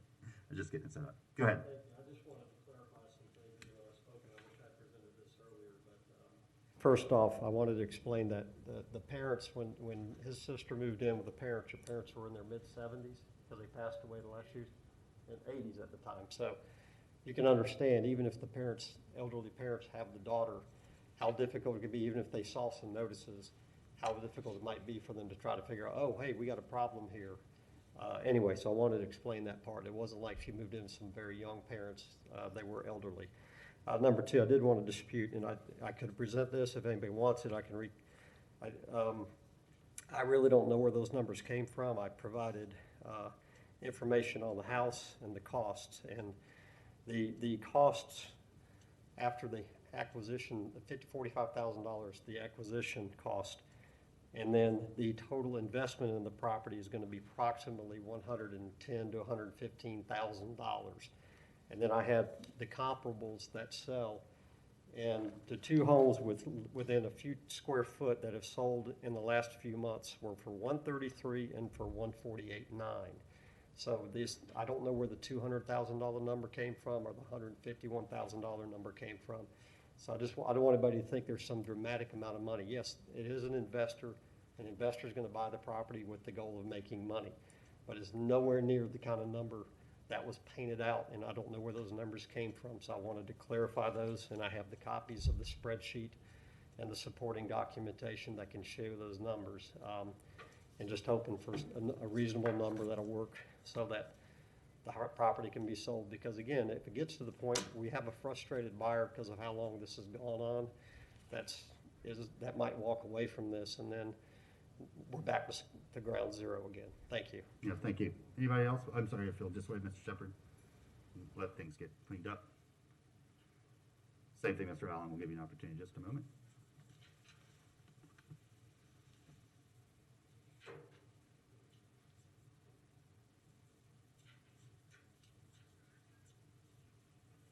Thank you, Ms. Bolden. Thank you. This will just take a moment. First of all, I wanted to say thank you very much for your very considered, thoughtful analysis of this very, very painful personal issue. Dan's perspective obviously comes from a business perspective, a financial and investment perspective. Mine comes from a very, very personal story here.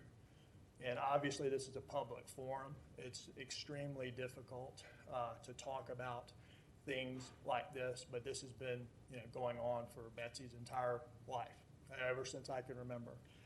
And I don't want to paint a picture because, I mean, she was a contributing member to our society. She was an outstanding elementary teacher, taught for years at High Springs Elementary and devoted her whole life to that. Personally, it was a disaster.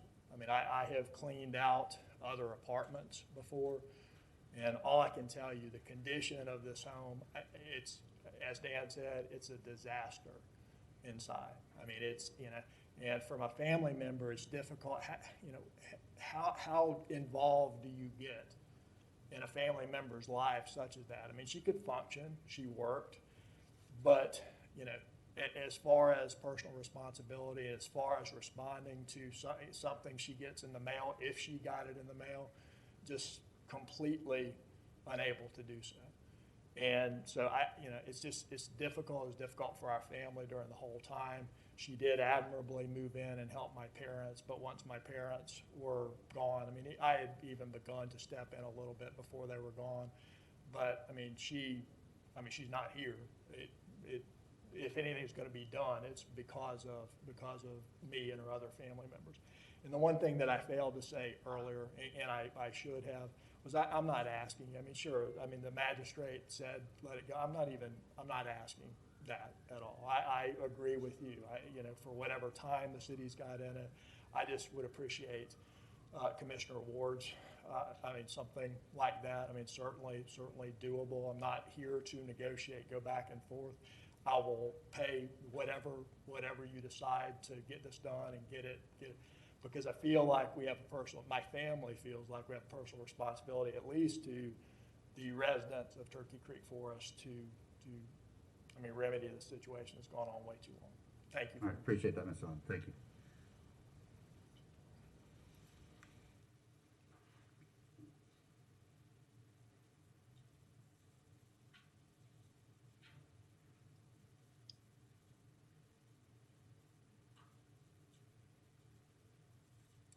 All right, next speaker, please. Welcome, Mr. Shepard. My name is Donald Shepard. I'm People's Representative, and I want to first apologize to this man for my accusations. I didn't know the case. I should have listened before I made the smirk remark of let's stop these realtors from these contractors and realtors from flipping these houses and not making these houses available to the public. I didn't learn the whole case, and so I deeply apologize. We're good. I appreciate it. Thank you, sir. I wouldn't be much of a representative if I didn't do that. One. Two, here I see of this case, here a codes department knew that wasn't an Allen. Therefore, Bill Allen, being in Gainesville for as long as he had, the codes department should have contacted him of the condition of the property. I don't know whether it happened or not, but in consideration and heartbreak of hearing this, I think that it's on the codes department that didn't send out notification to the family or contact Bill and Allen in regards to this going on. Therefore, 8 years going on, and the cards department couldn't get a hold of Mr. Allen or a family member. I don't accept that. I think that's on the hands of them. And for a fine to be issued, I don't know the law about that, but I don't see where it should be a fine, considering they allowed it to happen for 8 years. The condition of the lawn, the condition of the house, her being a school teacher. Hello, you could have notified the school board. No, nothing like that was happening. Therefore, I say that this should be allowed to be handled in the best interest of Mr. Allen and his family, and this man behind me, so that this could be, our hands can be washed of this, and we can move on with our community. Thank you very much. Thank you.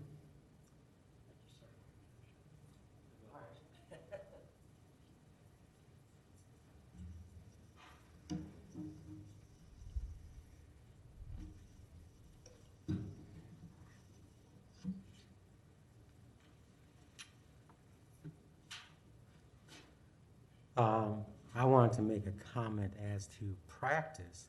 I've had a chance to observe actions by codes enforcement and by the magistrate. Back when I was attending lots of city and county advisory boards and committees, more so to look at composition and decisions, but I did see common practices. And then I had my own experience with codes. In fact, I have a $100 a day clock running now on my property. And the hearing that came out of in early 2020, in early 2019, followed from a hearing a couple months prior in November of 2018 that I never got actual notice of. They claimed to have mailed it to me. If it was mailed to the house address, the post office had stopped delivering because the house was not occupied. And it looked kind of scary too at the time. And I never saw it. And I found out about that hearing as hearsay. Going to housing, community housing activities and codes enforcement meetings. I got to meet some inspectors. There were a couple of them that I exchanged greetings with commonly, just in passing at lots of public activities. So it was one of those inspectors who told me as a sidebar during greeting each other at a public event that I knew about that hearing. So these things need to be, there should be some rules of service, a process of service, because people must be notified. There should be standards for proof of service, at least to the level of what you have in a civil court, if not higher. So if they mailed to the lady and don't have a signed, return card, certified mail return card signed by her or a representative for her, then there's no proof in the world that she ever got any notion of what was going on. Like I would have been had I not happened to hear about the hearing on my case. So a lot of things about, I saw differential treatment at the Codes Enforcement Board, but I also saw lots of very huge fines just summarily dismissed. So there needs to be some standards, some consistency, including proof of service, and people should have a fair shot at selling the things that are going on. And especially if activities that cost money are entered into by the city, then people should get notice before or after the activity. Thank you, Mr. Glenn. Okay, thank you all for sharing your thoughts with this. Let's turn back to the commission. Commissioner Johnson. Thanks, Mayor. It always struck me how the homes in Turkey Creek are some of the most affordable homes in Gainesville, and I always wondered why. So maybe somebody can answer this for me. Are there any kinds of restrictions on the sale price for this property, or just homes in Turkey Creek in general? And where did that $200,000 number come from, the potential sale price of this property? I can answer the latter. The price came, I believe, my recollection from a conversation we had with the potential buyer of the property. And it's also reflected at the bottom of the estimate, which is one of your attachments to the agenda item. I believe it is attachment G, 200983G. Okay, so selling this home for $220,000 is completely reasonable for that neighborhood. Well, I mean, so I'm not a realtor. I think the closing agent indicated that it wasn't, but again, the 45, let me just be clear, because the number he threw out didn't make any sense to me either. If the buyer is buying the house for 45,000, and as the closing agent just indicated, is going to spend somewhere between 110 and 115,000 to fix it up, that would make the investment into the property, the sale, plus that would get you to a high end of 160. Mm-hmm. But he indicated that the similar properties were only going for 134,000, I think. Mm-hmm. He said was the number. Mm-hmm. I'm not sure, and this is just me, I mean, I just wouldn't enter into a real estate transaction where I was buying a piece of property committing to some improvements and going to take a loss if I'm an investor. That part doesn't make sense to me. Okay, thank you. You conclude, Commissioner? Yeah, I still don't have any real sense of if the property can be sold for $220,000, and it doesn't sound like there are any restrictions on the sale price for that neighborhood, according to HOA or whatever other restrictions there might be. Does anybody have that Are there information? sales price restrictions in Turkey Creek Forest? I don't believe there are. No, I don't think so. There are no restrictions. It's whatever the market is. But I do want, in fairness to him, and to me, the calculation on the spreadsheet where he saw the $219,000, that was actually under costs. It did not represent, and I just realized that number was not. There was obviously a calculation error in how it added up the numbers. So that number that Mr. Feldman should have at the bottom would have been the cost, the very top line. I don't know if you can see this from the overhead, but if I can move it, I don't know if I may see this sheet. But the top number was the $45,000 price, and then the column below it were all the costs, and there was a subtotal of $106,778.05 in total expenses. There was a $5,500 contingency for any problems that he would run into. As I can tell you, we just had another rainstorm, and there's been more damage to the inside of the house because there are 3 holes in the roof right now that have been covered up. So obviously anticipate some issues there. So the $112,328 is his anticipated cost into the property, and I had pulled 2 comps. One that a house that sold as closest to square footage I could find. One was for $133,000.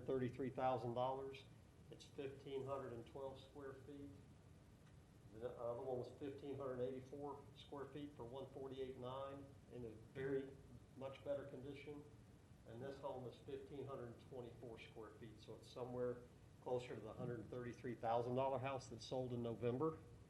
So that's where the representation. So his estimate is that he might be able to sell it in the 135 to 145 range, but by the time you take listing it with the real estate commission, again, there's not as much profit margin there as you think, and certainly that's for his side. I'd rather focus more on Betsy Allen's situation as opposed to the investor who's going to buy it. But again, whoever buys the property is going to get a very nice house and the below $150,000 range. There's nothing. I've never seen anything, and I've done thousands of closings in Gainesville. I haven't seen anything close to that range in Turkey Creek Forest. Okay, thank you. Thank you. You good, Commissioner Johnson? I am, thank you. Okay, thank you. Commissioner Ward? Thank you, Mr. Mayor. Very briefly, one of the things that keeps sale prices low at Turkey Creek Forest, it's a 55 and older restriction. The lot sizes are very small, so there's not a lot of land with any of them. The ironic thing about it is that it's specifically designed to be for seniors, yet unless you are a senior who drives, you are stuck there. There's no public transit. There's no sidewalks. If you don't drive in and out, you're just at Turkey Creek Forest, or somebody gives you a ride. So that's one of the things that keeps the price kind of low.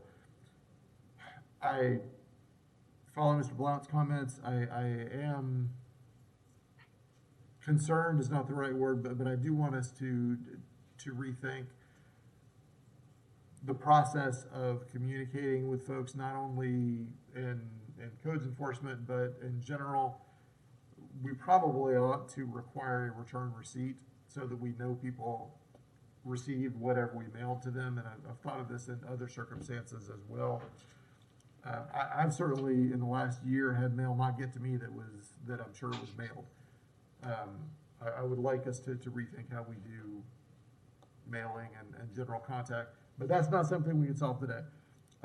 What I wanted to tell you all is that if this motion does not pass, the motion that I would make is, sticking with the 15% number, 15% of the sale price, $6,750 would be my recommendation.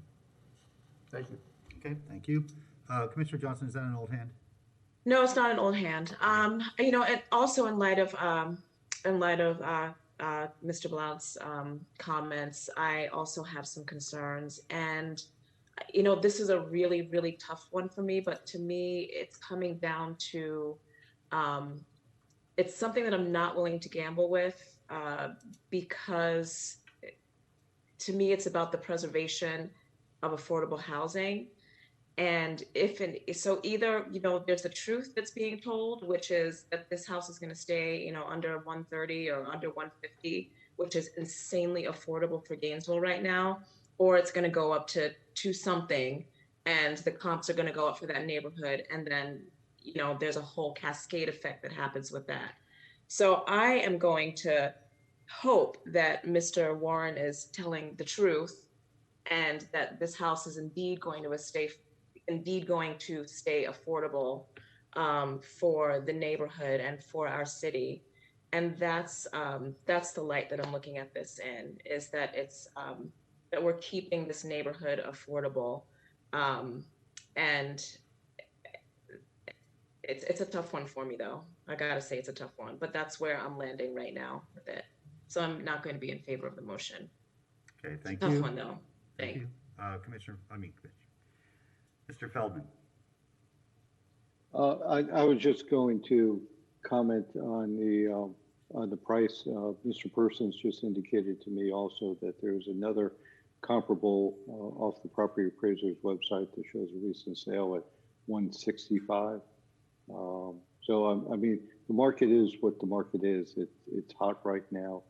You know, I'm not a real estate agent, so I can't tell you what the number is, other than my recollection is, you know, the over $200,000 number was what was represented by the investor when we had the conversation. At least that's my recollection. Mr. Persons was on the call as well. So that I just wanted to let you know where that came from. You know, I mean, I have some other ideas, but unfortunately, or fortunately for me, you all get to make that decision. So. Okay, thank you, Commissioner Simmons. Thank you, Mayor. I will not be able to support this motion, but I will support Commissioner Ward's motion. Thank you. Okay, thank you. We have a motion on the floor to reduce the amount of the lien from $259,384 to $18,600. Madam Clerk, could you please go to a roll call vote? Commissioner Ariola? No. Commissioner Johnson? No. Commissioner Sacco? Aye. Commissioner Hayes Santos? Aye. Commissioner Ward? No. Commissioner Simmons? No. And Mayor Poe? Aye, that motion fails 3-4. In the affirmative were Poe, Hayes Santos, and Sacco. Commissioner Ward. Thank you, Mr. Mayor. I move that we reduce the amount of the lien to, what did I say, $6,750, which is 15% of the sale price. Okay, there's a motion and a second to reduce the lien of $259,384 down to $6,750. The maker of the motion was Commissioner Ward. The seconder was Commissioner Hayes Santos. Any members of the public wish to speak to this motion? There's no one on the line, sir. Okay, thank you. Okay, we'll move back to the commission for a roll call vote. Commissioner Johnson? Aye. Commissioner Sacco? Aye. Commissioner Ariola? Aye. Commissioner Hayes Santos? Aye. Commissioner Ward? Commissioner Simmons? Aye. And Mayor Poe? Aye, that motion passes unanimously. Thank you, gentlemen, for spending the afternoon with us. Appreciate it. You are free to go, or you're free to stick around for the rest of the evening and hang out with us. Yeah, enjoy your day. Stay safe. Stay well. All right, Madam Clerk, next item, please. Our next item is BD 4, Commissioner Gail Johnson, Senate Bill 484 and House Bill 1. Mr. Johnson, let's talk about how limiting First Amendment free speech and freedom of assembly is not good in Gainesville.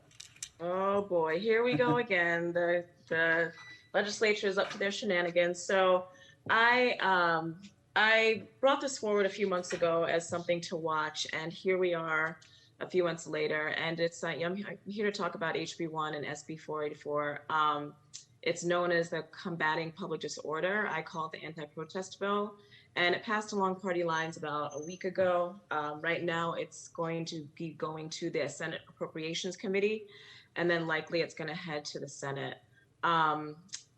Which means that there's still time for us to voice our opposition. I know that some individual commissioners, I know that you did, Mayor, and also Commissioner Ariola, signed a letter in opposition to this, but I'm hoping today that we can do this as a body and also ask our police chief to do so. So I'll just go over a few points in the bill that are problematic. Really what it's trying to do is criminalize protesting. It criminalizes freedom of speech and our right to free assembly. It's also unnecessary because our state already has laws right now to prohibit the destruction of property and really any form of violence. So this bill is about silencing us and instilling fear in us by imposing, the penalties are outrageous, harsher penalties, and creating new felonies. So this is what this bill does. One, I think what we should be most concerned about is that it prevents us from revising our budget and reallocating funding from law enforcement. So it limits how we can prioritize our resources and how we do our budget really to serve our citizens. They are taking away that right from us. They're taking away the control that we have over that, over our budgets. And it's going to make it easier for law enforcement to issue citations for protesters. It waives, this is something that we need to be also concerned about as a municipality, is that it waives the sovereign immunity for us and opens the door to civil liability. It increases penalties for assault. It increases penalties for aggravated assault. It makes battery a felony instead of a misdemeanor.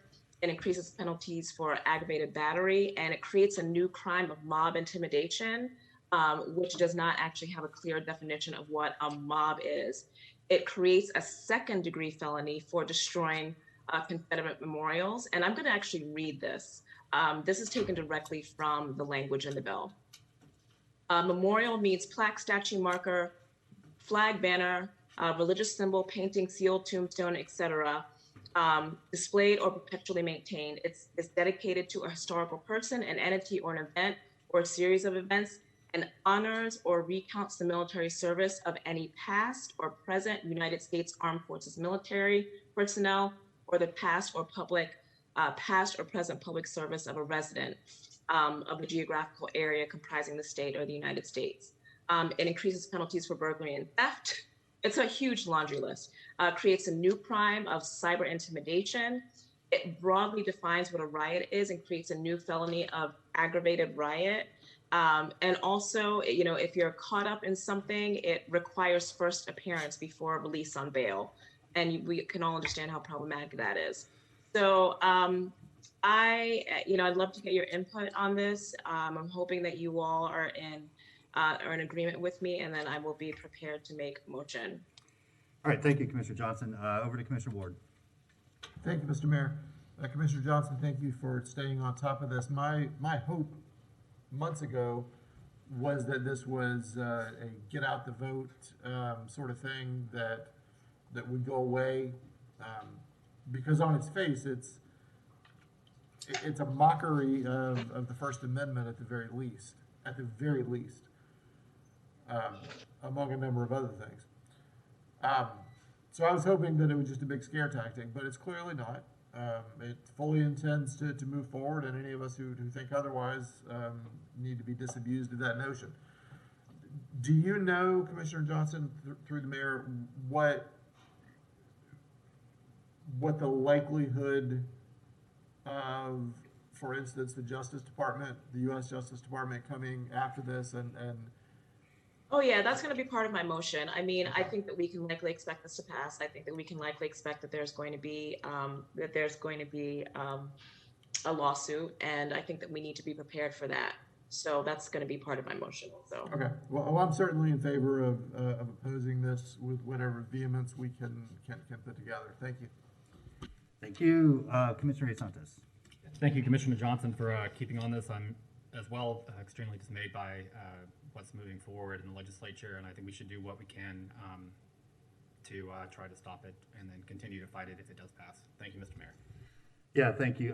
This bill it's not just in Florida. This bill is being pushed and has been taken up in many states. It's a concerted effort to very directly limit people's First Amendment rights.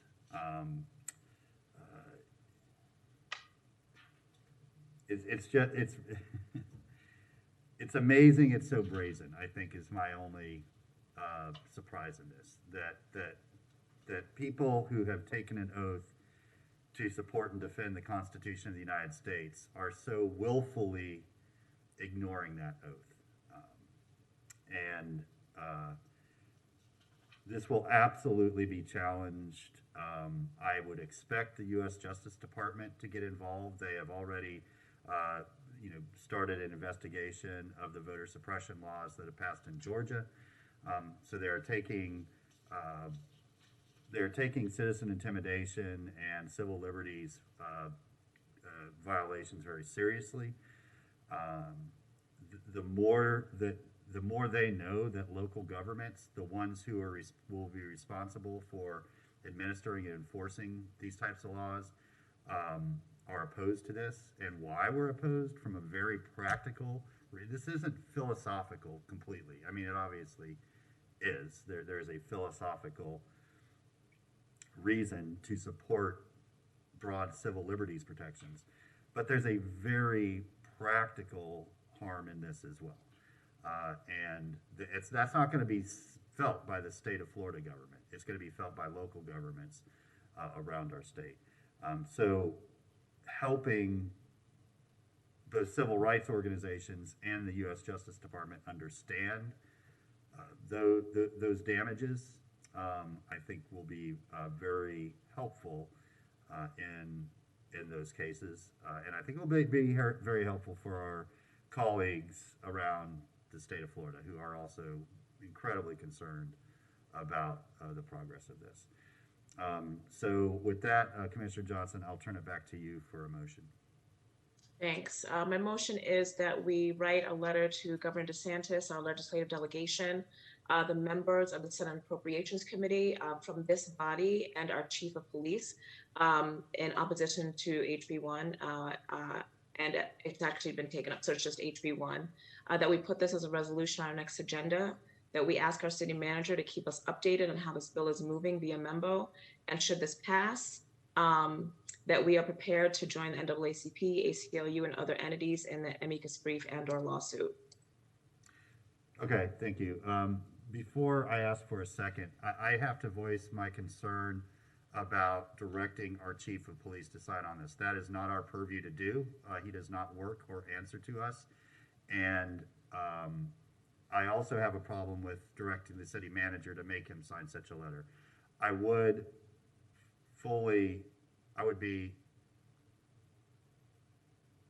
be appreciative if he and other chiefs of police were willing to voluntarily share their perspective on something like this and how it would affect their ability to do their job and our police forces to do their job. But I think it is outside our authority to direct our chief of police to sign on to this letter. And Commissioner Johnson, if you're willing to get an opinion from our attorney on that, I would appreciate one. I think Ms. Shelley is not with us today, but I think we've got a whole stable of attorneys on this meeting. I don't know which one is most capable of answering that question. Schwartz is filling in for Ms. Shelley. I'm sorry, who is that, Ms. Katie? Oh, Mr. David Mr. Schwartz, yeah. David, are you there? I see your empty screen, all blurred out.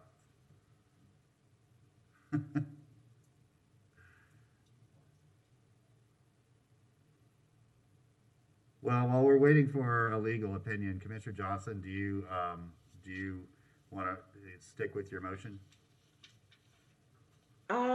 can we put ask the chief of police and then he can decide to do it or not? I think that's the same thing. I mean, when we're asking someone who does not answer to us to do something, I think that goes outside our charter responsibilities. Mr. Feldman, did you want to comment on that? Yeah, maybe if I can help on this. So I've had a conversation with Chief Jones regarding this. My indication to him is if the city commission passes a motion to oppose HB1, it would be up to him whether he decides to write a letter, sign on to a letter, join other organizations, but that would be his call. But whatever action is taken cannot be contrary to the action that the city has taken through the city commission. Okay, that's very helpful, actually. Commissioner Johnson, in light of that, do you just want to stick with your original motion? Sounds like we can ask him and he can either say no or not, right? I mean, it That's would be. not my interpretation. It's not? Okay. He can voluntarily choose to sign on, but he cannot take any action that is in contradiction to the official action of this body. So in other words, if we sign on to this, he can't say no, but he could choose to say yes or participate with other organizations that are working on this as well. We do have Mr. Schwartz with us now. David, are you familiar with the question? I'm sorry, Mr. Mayor, I had just stepped out to go to the bathroom. Could you please repeat? Definitely TMI, but we appreciate your back.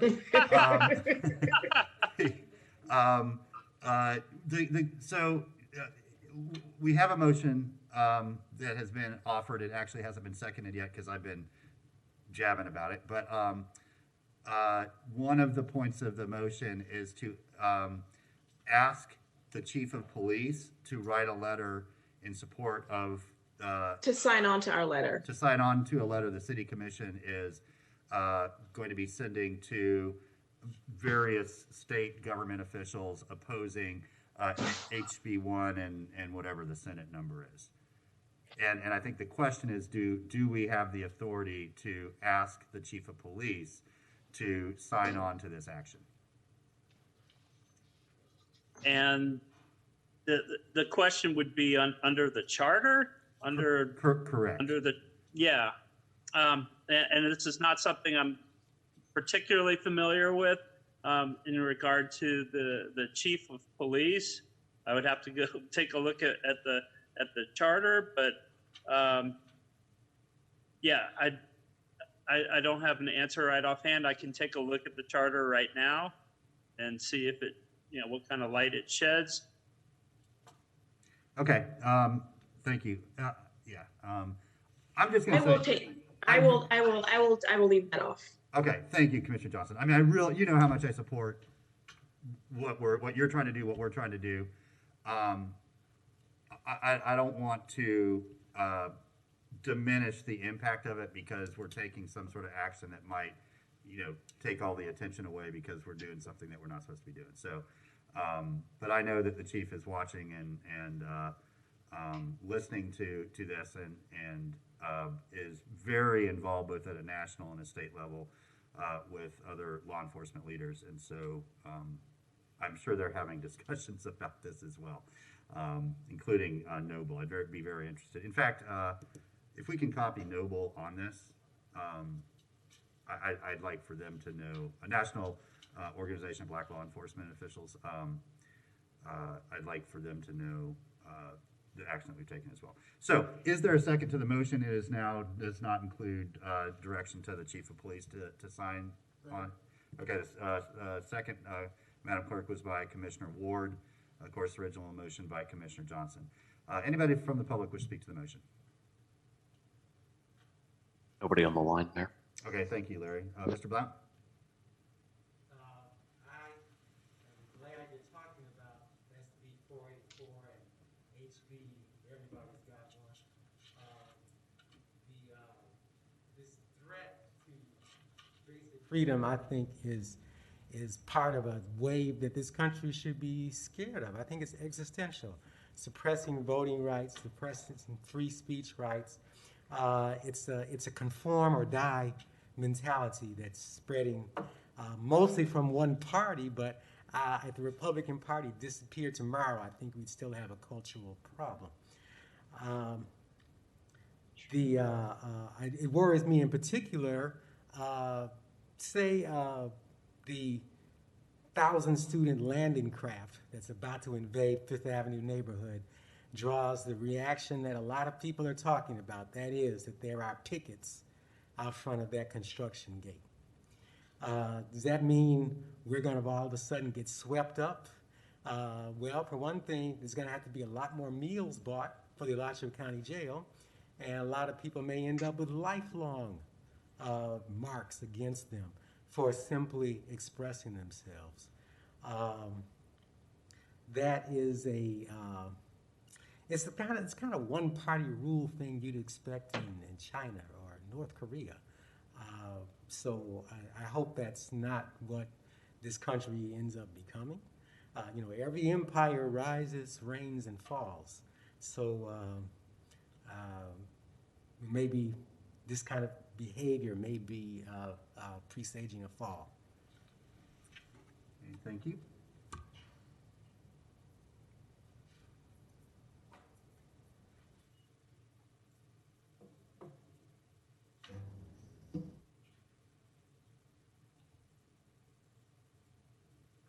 Thank you, Ms. Molden. Mr. Shepherd, do you have any comments? My name is Don Shepard, the People's Representative as of now, and citizen. And as a citizen, tearing down, my view of tearing down statues was wrong. The statues were put up there years and years ago, and it was not voted against putting the statues up years and years ago. Now all of a sudden a different, what would we call it, code of ethics of different class of people choose to take and do this, tearing down the statues. I find it very hurtful that they're doing that because they're going against the soldiers and the people of history. And for these statues to be removed, I find it that it was spit in the face to those people.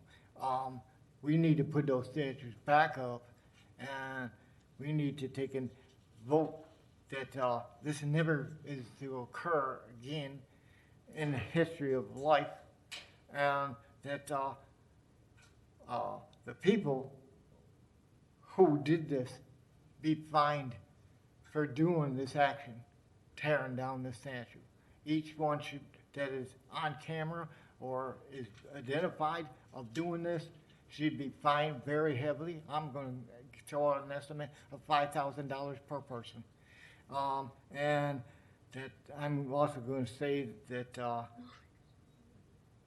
this is a burden to our police department. And I thank you, Mayor, for bringing it to attention of your statement. And I feel that was very correct. So thank you very much. All right, thank you, Mr. Shepherd.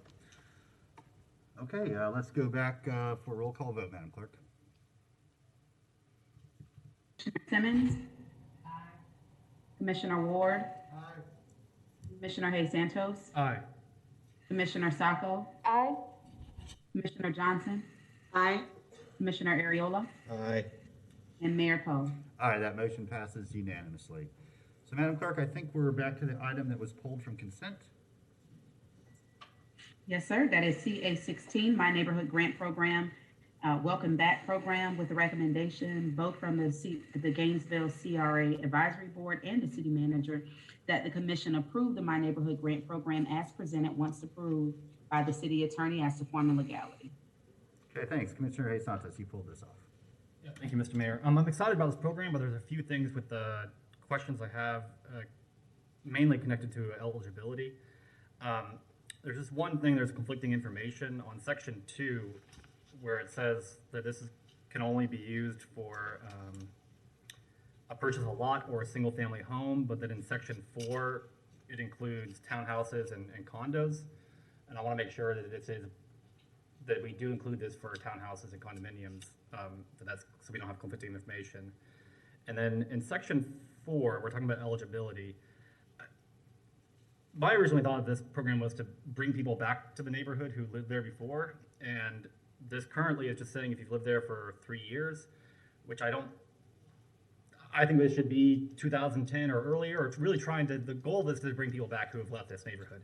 And I don't know if the current eligibility does that with just saying you have to be there for the past 3 years. I think we should have it a date before that you had to be there before 2010 or whatever that may be. The second thing, and I guess a clarification of staff, I don't see this exclusion in here, but if an applicant owns a house in one of these areas, I don't see that they are excluded from that. Am I reading that correctly? My concern is that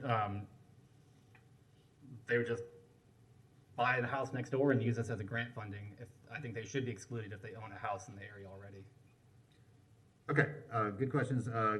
Mr. Feldman, can you respond to that, or do you have staff available to respond to those questions? I have staff available, and so I'll defer to Ms. Vidal and her staff. Okay, great. Good afternoon. Kelsey Bakaitis is also here. She's the manager of the program.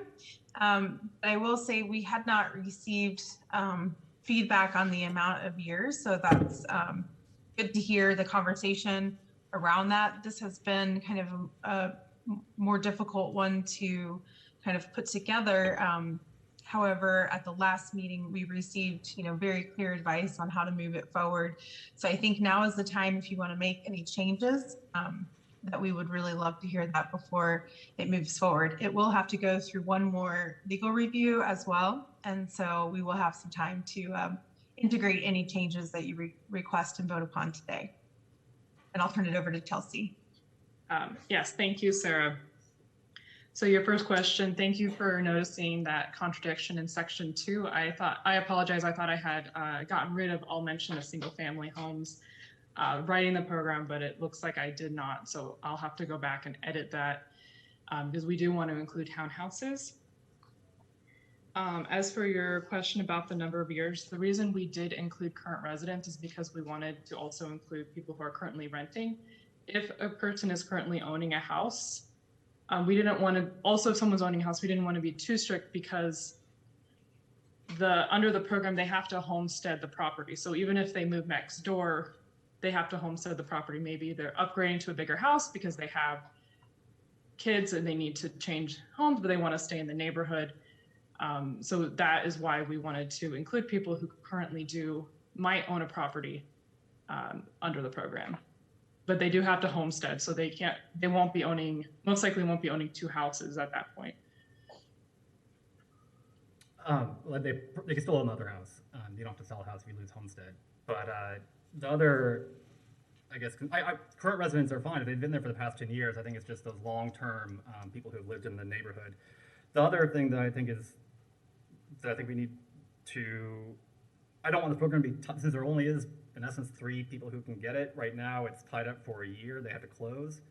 I think they should have an accepted offer within 90 or 120 days. Staff could always allow them to maybe extend that if they're trying, but someone could just be accepting the program and just sit there and not do anything for a year, and then it would just be tied up. I think 90 to 120 days, someone should be able to at least have an accepted offer. They can still have a year to close till that time, but I just worry about the program getting tied up. Thank you, Mr. Mayor.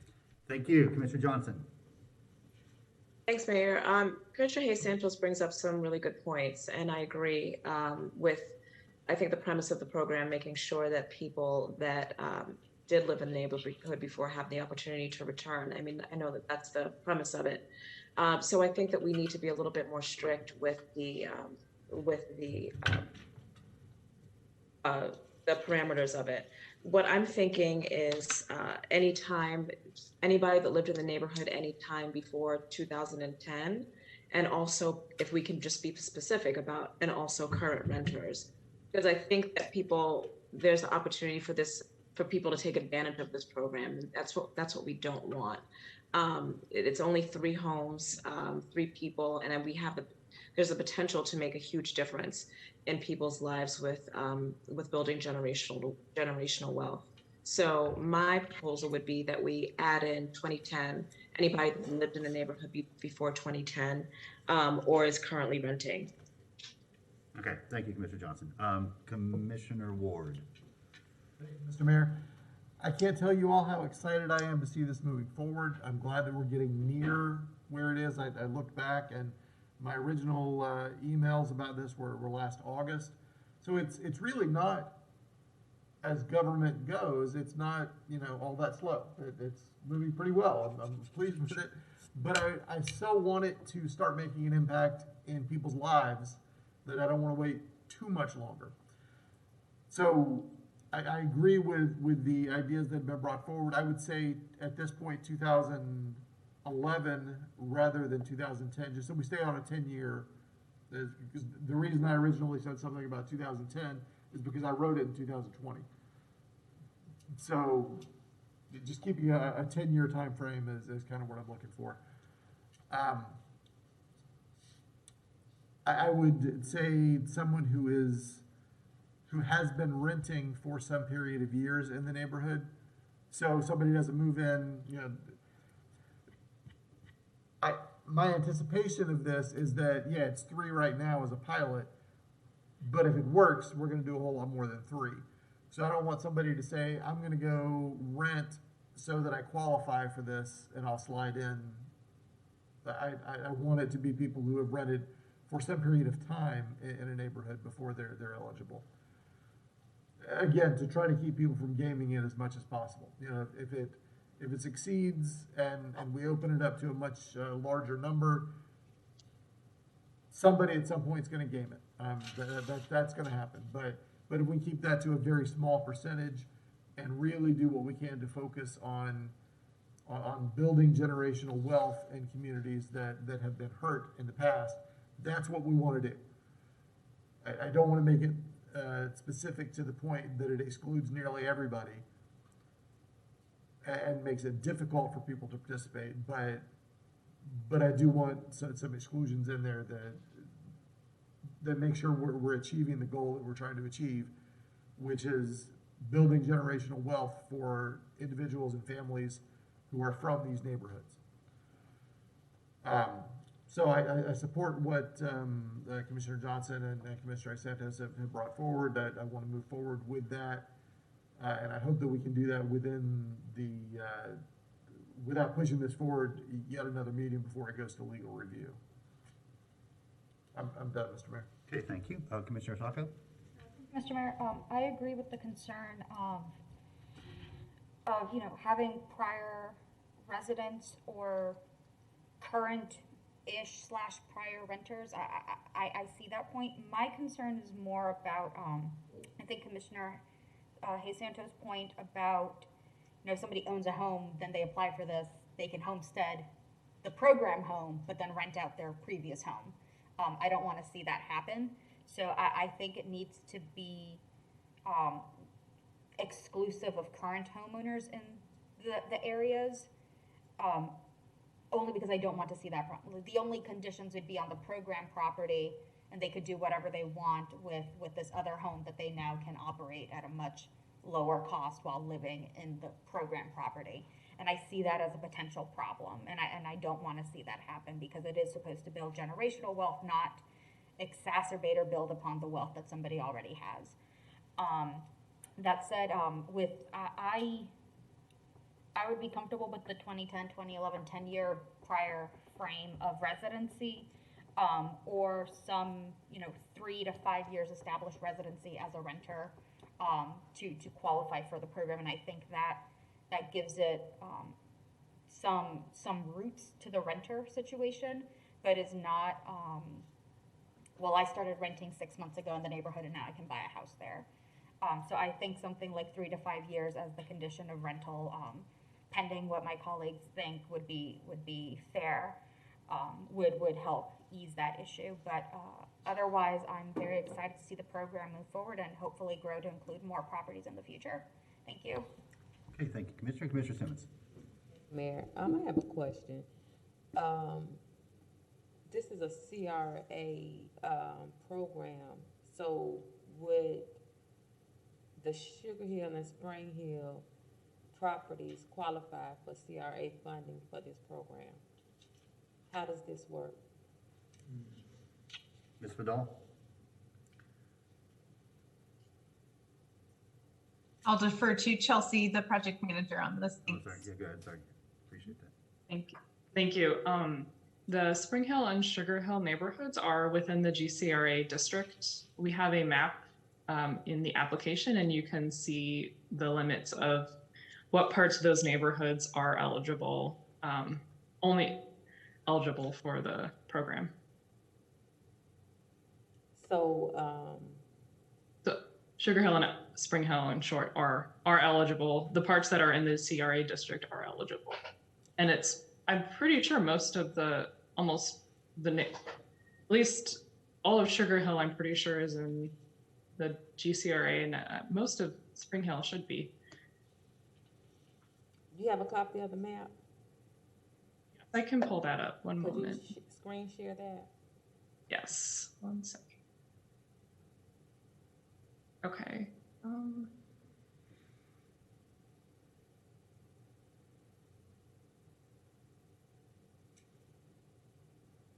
All right. So this is 8 is Sugar Hill.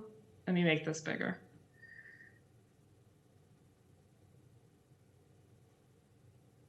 Oh, that made it.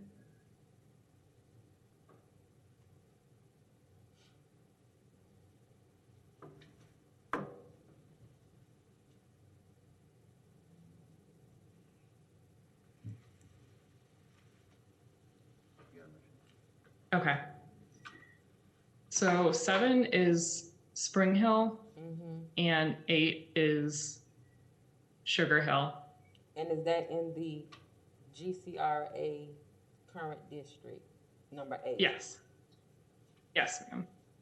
Number 8 is, yes, it's kind of gets a weird little shape down there, but it does include And Sugar that Hill. will qualify for funding. Yes.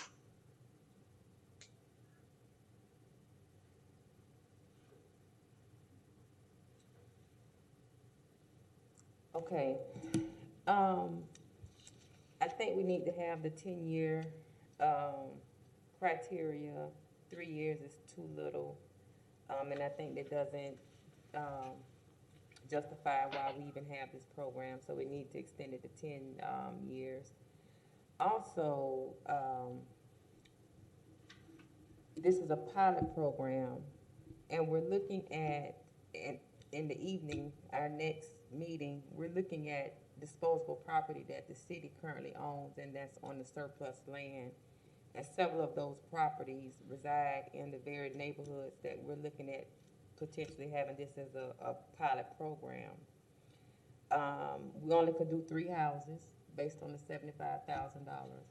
So I would propose that we look at 1 house, 3 houses on the surplus land, and consider using those as a pilot program for this program.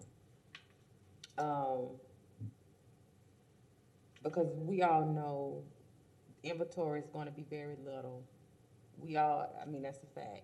So if we have disposable property right now that we can put forward to this pilot program, I think we should have staff take a look at which lots or which land that we currently have that we can offer to this pilot program to begin this program. Because the reality of it is land is going to be there's not going to be that much land out there. And that's a suggestion that I think we need to really look into. Also, for instance, in the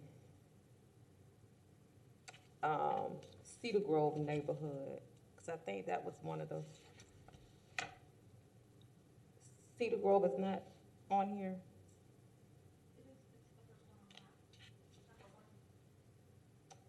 Okay, it's not on the agenda. If I may, Cedar Grove is included in the program. Okay.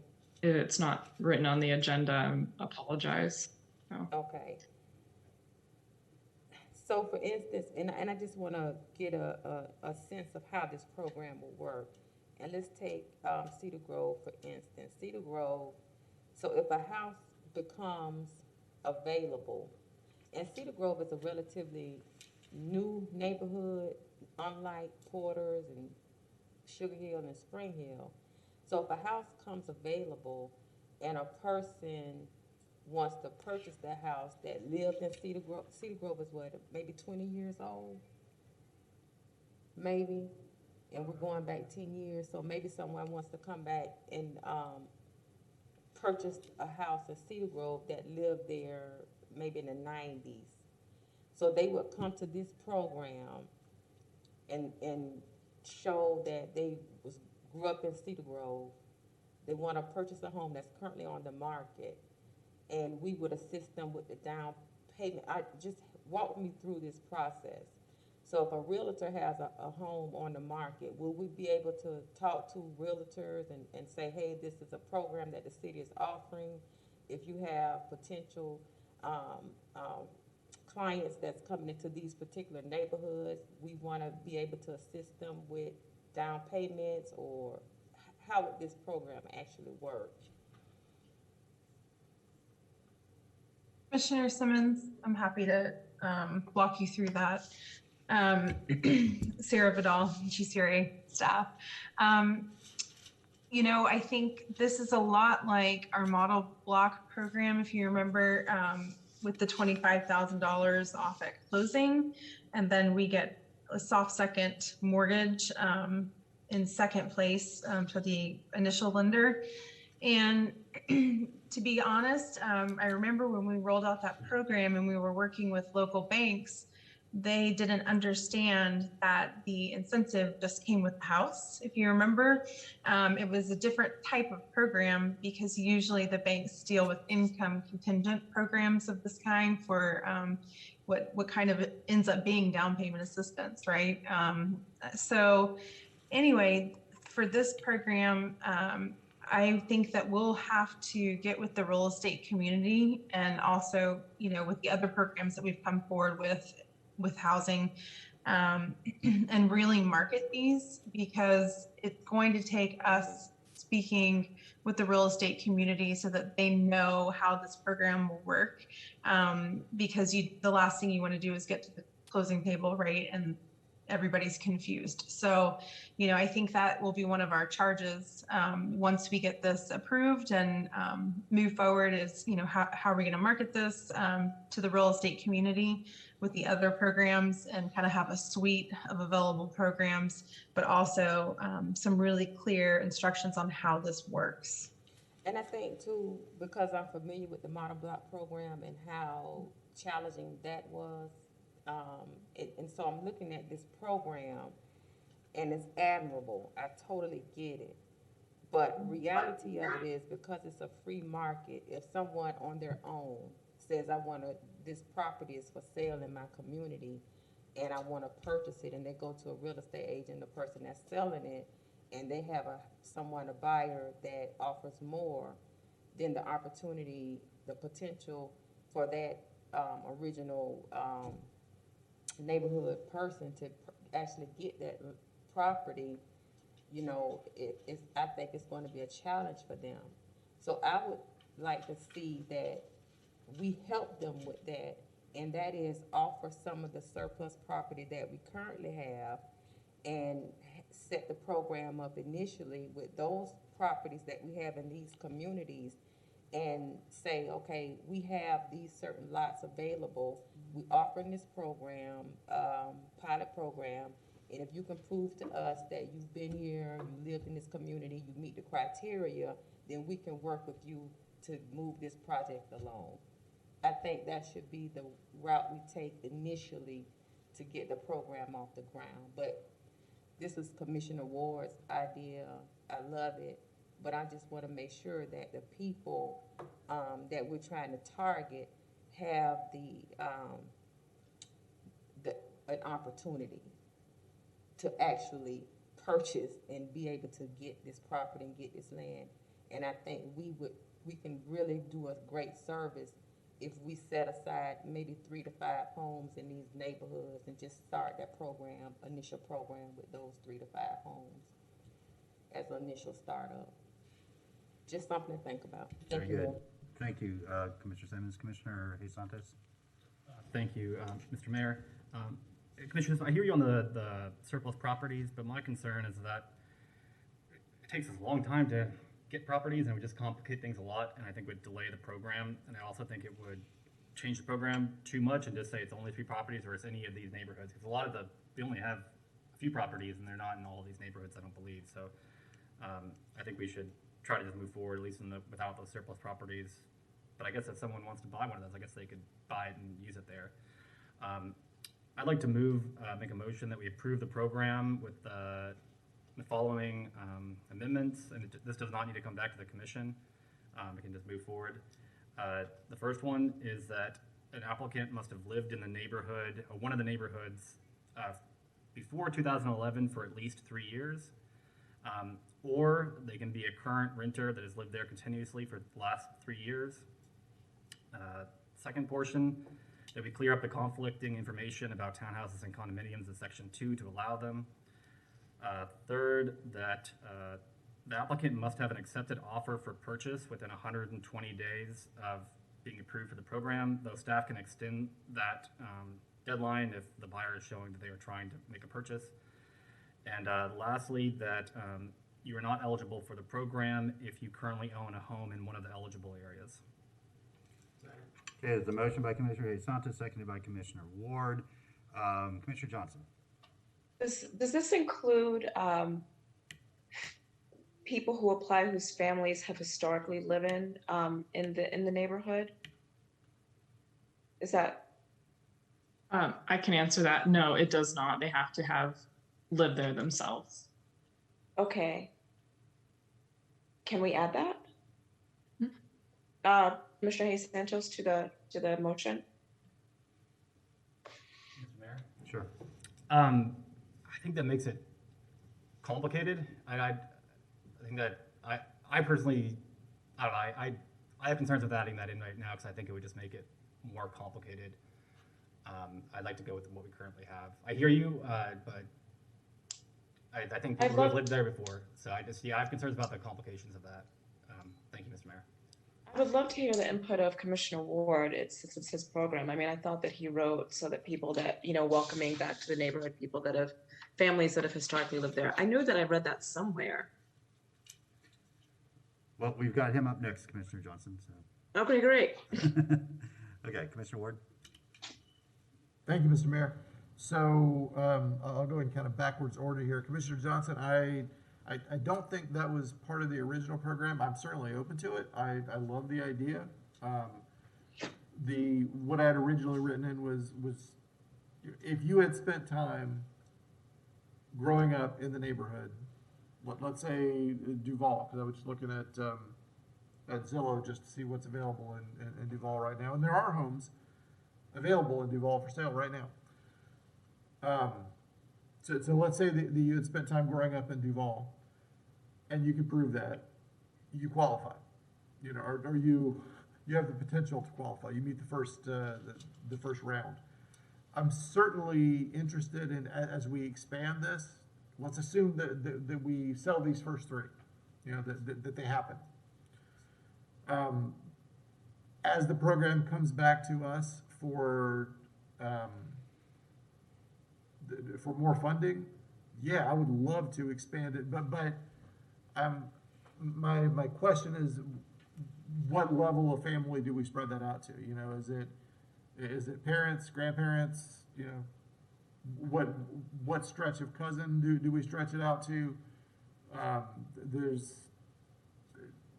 That does make it a lot more complex and requires that we give it a whole lot of extra thought. And I really want to just kick it forward and get it started.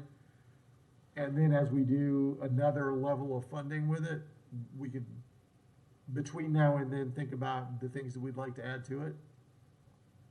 So I'm not at all opposed to that. I just want to get it moving. And then moving back toward Commissioner Simmons' question, I love the idea of tying some property that the city currently is trying to make available for affordability. But I would prefer to see that as a separate phase. Because again, I want to move this forward and see what we can do. And then, you know, maybe there's an opportunity, maybe we could offer an additional 3 spaces and 3 lots at the same time and say these are specifically tied to that. But that's going to require, again, another level of complexity for staff to have to work on. So while I want that to happen, and I love the idea of using the stock that we currently have, I don't want to drag it down. But another thing to consider with the property that the city currently owns is those are primarily empty lots.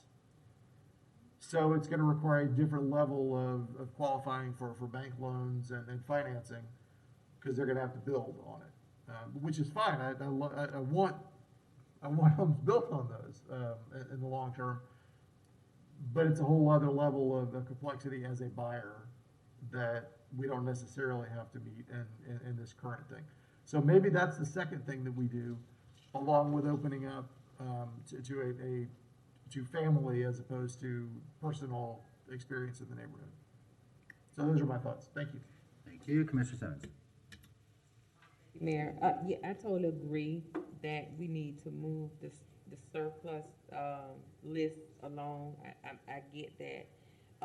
But we did take 2 of those properties off the list, the model block homes in Porters and Pleasant Street, and that's just another option. If we choose not to go down the model blocks road or however, we do have those properties available, and we can use those 2 properties for this program. But it's, again, that's an option. So I just wanted to remind you, we did take 2 houses off. Thank you, Mayor. Thank you. Commissioner Johnson, is that new hand? It is an old hand, but I do have another question. Sure. And it's for Ms. Godolphin. Can you tell me if 10 people apply for this, how are you going to choose who benefits from this? Good question. So because this is a pilot program and it's new to the GCRA, the funding is coming from the bucket of community partnerships and housing. And so if you remember when we did the budget last year, which you probably don't because it's difficult to remember, we said from this account, we will be moving forward with these different housing programs. And so right now there's only 5 months left in this fiscal year. And plenty of funding. I think it would be more of an issue of us being able to turn around applications and get them approved. Okay. So in my mind, you know, when I'm hearing this discussion, I think that there will be, you know, some initial interest, and then we'll see kind of how many we get and just kind of keep you all in the loop and through our advisory board. It sounds like, you know, tweaking it for family members would be a good thing. And, you know, it'll be interesting to see the initial response and how long that response is sustained and how many we actually get through.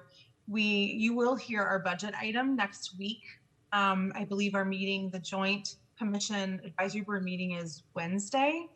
And so you'll get a look at the FY 22-23 proposed budget. And so you'll be able to see now where we've dropped down from that big account, and we're showing you what programs have been passed, right? And then what we're thinking for the next 2 fiscal years. It's a little bit premature because most of these haven't been rolled out yet, but you know, you can see from our proposed appropriations that we're planning for these to be successful. Okay, thank you. You're welcome. Okay, thank you. I just want to get this thing moving forward. So I think those are good catches, Commissioner Santos. Everybody else's suggestions were, you know, valuable, and I think, I mean, what we want to do this year is get 3 people in homes, and then just see how we can scale the project. It's sort of, if we approach it like a startup, you know, I think we can really help this thing grow and be successful. So, oh, I'm sorry, Commissioner Simmons. I just want to thank Commissioner Ward again for this program. Thank you. Thank you. So we've got a motion on the floor. Let's turn it over to Larry for public comment. No callers for this item, sir. Okay, thank you. Anybody in the chamber? Welcome. When I voted yay on this in the GCRA meeting, I understood it as a way to resuscitate the culture and profile of long-standing, long-struggling, distinct enclaves. The longer retrospective on past residency really supports that goal. I'm good with that. We discussed proof of past residency. It might be a lot of things. Could be school immunization records showing that address. Could be the parents' tax returns from an address in that district showing them as a dependent. A lot of things. Let's see, where was I? Homesteading says it's going to be a primary residence. So perhaps holding a current homestead exemption in the same neighborhood could be a disqualifier. I thought it was going to be new or rehab units, might be single family detached or small multifamily, whatever suits the existing scale and character of the neighborhood. You know, like your comp plan says, principles in your comp plan that we need to apply more rigorously. We also talked about the program could maybe give a letter of credit to the people that qualify with an end date for when that letter, how long that letter is good for, so they have that to take to their lender, set up the financing in advance so they're ready to make a qualified bid when the time comes. You know, if you pause a day, 10 other bids jump in front of you, so they need to be ready to jump when they find the right thing. As for surplus empty lots, you already know that Habitat and NHDC are interested in action on these lots. So there's options and helpers. Thank you, Mr. Blunt. Mr. Shepherd, anything? Okay. Madam Clerk, roll call vote. Commissioner Ariola? Aye. Commissioner Johnson? Aye. Commissioner Sacco? Aye. Commissioner Hayes Santos? Aye. Commissioner Ward? Commissioner Simmons? Aye. Mayor Poe? Aye, that motion passes unanimously. All right, up next we have commission comment. I've had a discussion with the city manager about the possibility of the county rescinding their mask order. Easy, man. Clearly it is too early to do that. The manager's had some conversations with Paul Myers and Dr. Lizardo, who's really been advising us. Both of them have been advising us from the beginning of this pandemic. And Mr. Feldman, you can correct me if I'm misinterpreting your conversation, but they really indicated that it would not be advisable to end any sort of mask mandate until two things happened. One is we drop below a rolling positivity rate below 1%, and that we were in the daily single digits of new infections. I had been thinking about this from a little bit different perspective. What we've been told all along, and I would like to get some guidance from this, whether it's the CDC or our local health officials. But the indication has been that we achieve herd immunity at 75% vaccination rate.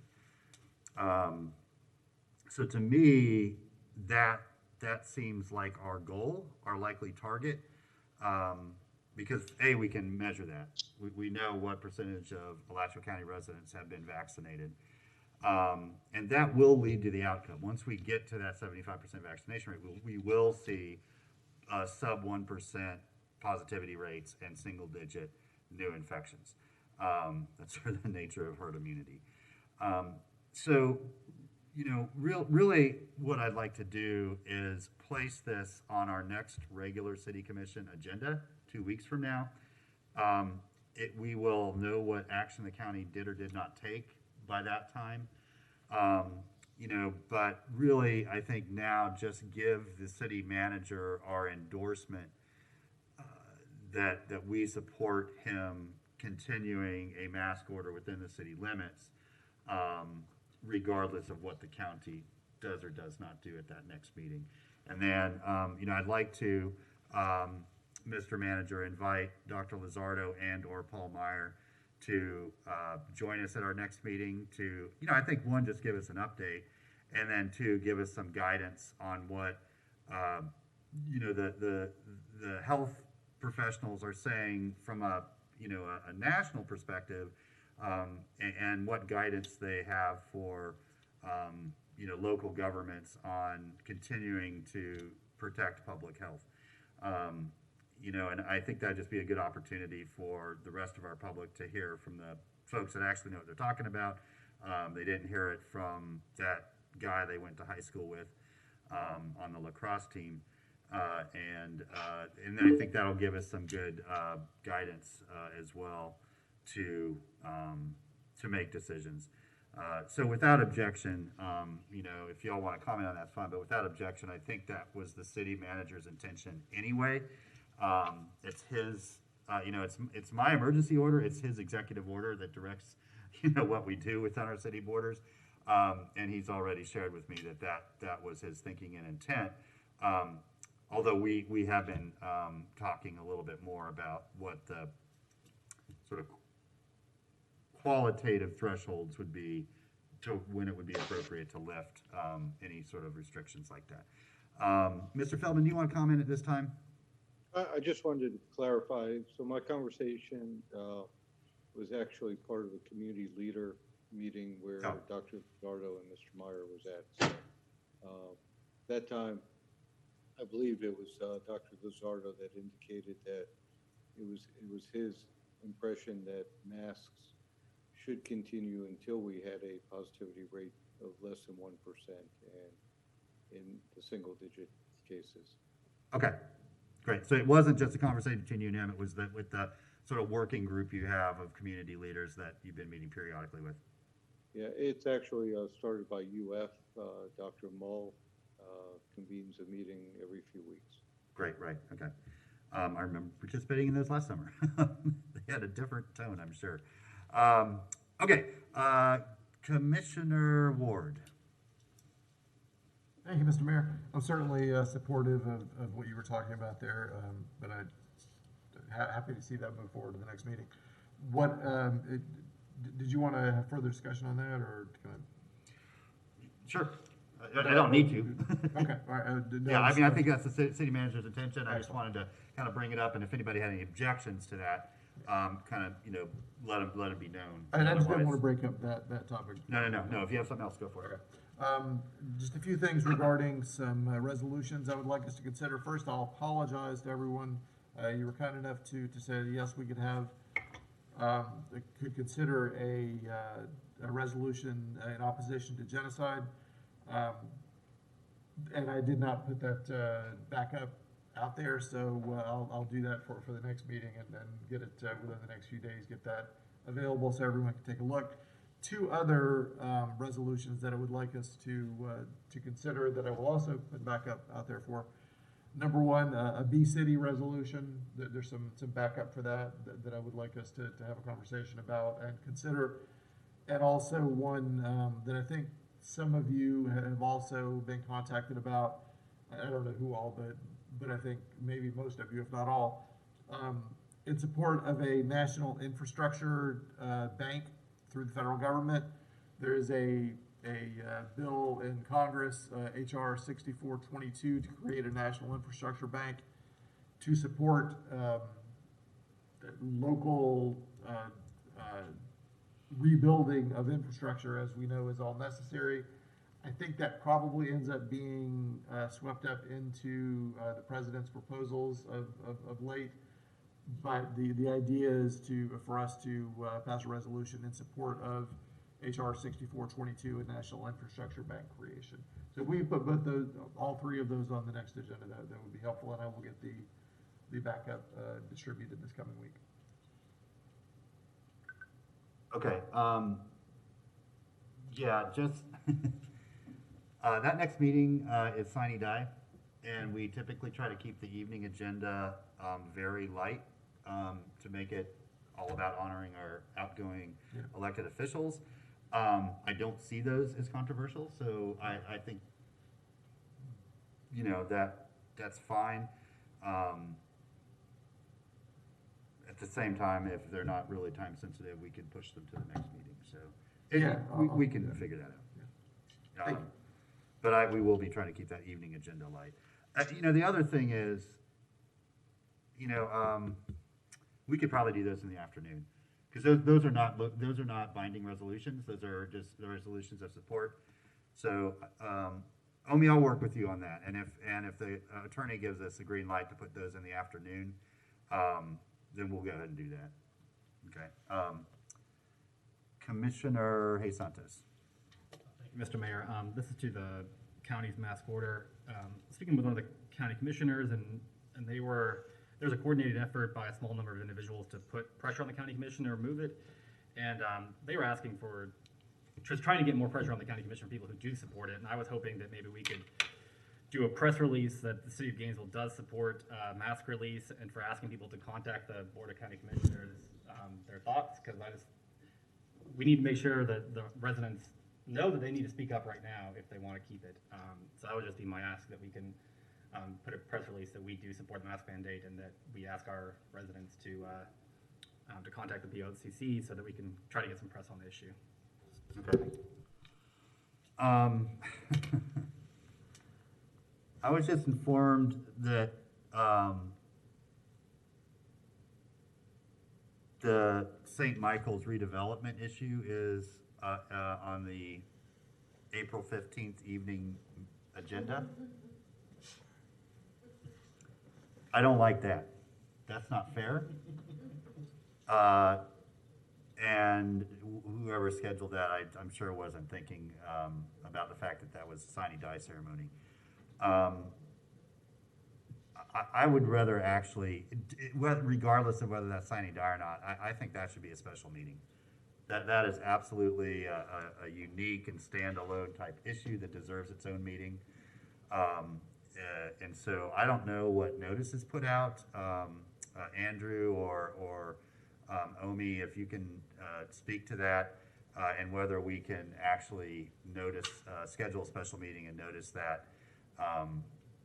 for some night other than the sine die meeting for Commissioner Simmons. You might never leave office, yeah. Yeah, exactly. We may have like multiple rollovers. Yeah, we can absolutely work with the clerk's office and the applicant and find a date that works. We don't want to delay it. I mean, we're not, you know, it's within April is fine. We just need to be respectful. Right. It's would be going to you as a public hearing, so we would do the normal 15-day notice for the public hearing portion. There's not an ordinance that you're considering at this point. So okay. And again, it's something like that that's obviously got a lot of public attention. Right. You know, I'm blanking now. Quasi-judicial, where ex parte has been completely blown out of the water on that. But I think I think it's respectful for that process and that question, and also for Commissioner Simmons. Yeah, I think working with those resolutions on the next afternoon agenda seems completely doable.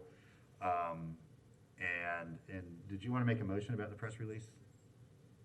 I mean, what is, yeah. Thank you, Mr. Mayor. I would move that the Gainesville put out a press release that the City Commission supports the mask mandate and following CDC guidelines, and asking the County Commission to keep the mask mandate, and also asking Gainesville residents to contact the BOCC to let them know their thoughts on the mask mandate. Okay, is it second? Okay, motion by Commissioner Asante, seconded by Commissioner Sacco to issue a press release of our continuing support for, I'll just say, all measures in the best interest of protecting public health, including the wearing of masks, and you know, to contact your elected officials if you still support that, if you continue to support that. Any members of the public wish to speak to that motion? No callers, sir. Thank you. Commissioner. Mr. Shepard. Yes. My name's Don Shepherd, People's Representative, and as everybody's tired of wearing these masks. Is here, I feel that it's been a political mandate that the politics have been pushing this. This here is something that needs to be ironed out in the government aspect first before cities take and jump on the bandwagon of keeping it as a mandate within their cities. I think this needs to be an individual city incident where cities can, mayors can take and remove the mask mandate and have their city governed by the medical society, how they can move forward. That's all. Thank you, Mr. Shepherd. Thank you. That's all we're doing. We're following the advice of the medical community and the health experts and not making a political judgment, making a health judgment for sure. And there you go. Okay, Madam Clerk, can you move to a vote on that? Absolutely. Commissioner Sacco? Aye. Commissioner Santos? Aye. Commissioner Johnson? Aye. Commissioner Ariola? Aye. Commissioner Ward? Aye. Commissioner Simmons? Aye. Mayor Pope? Aye, that motion passes unanimously. I would like to thank Corporal White and Officer Hope for keeping us safe and keeping the people's house safe this afternoon. And as always, the fabulous Miss Molden for keeping us so fresh and so clean. We will be in recess until 5:45.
All right, good evening, everybody. Welcome back. This is the evening portion of our regular City Commission meeting, April 1st, 2021. And to start with, if everyone would please join, if you're willing and able, and recite the Pledge of Allegiance with me.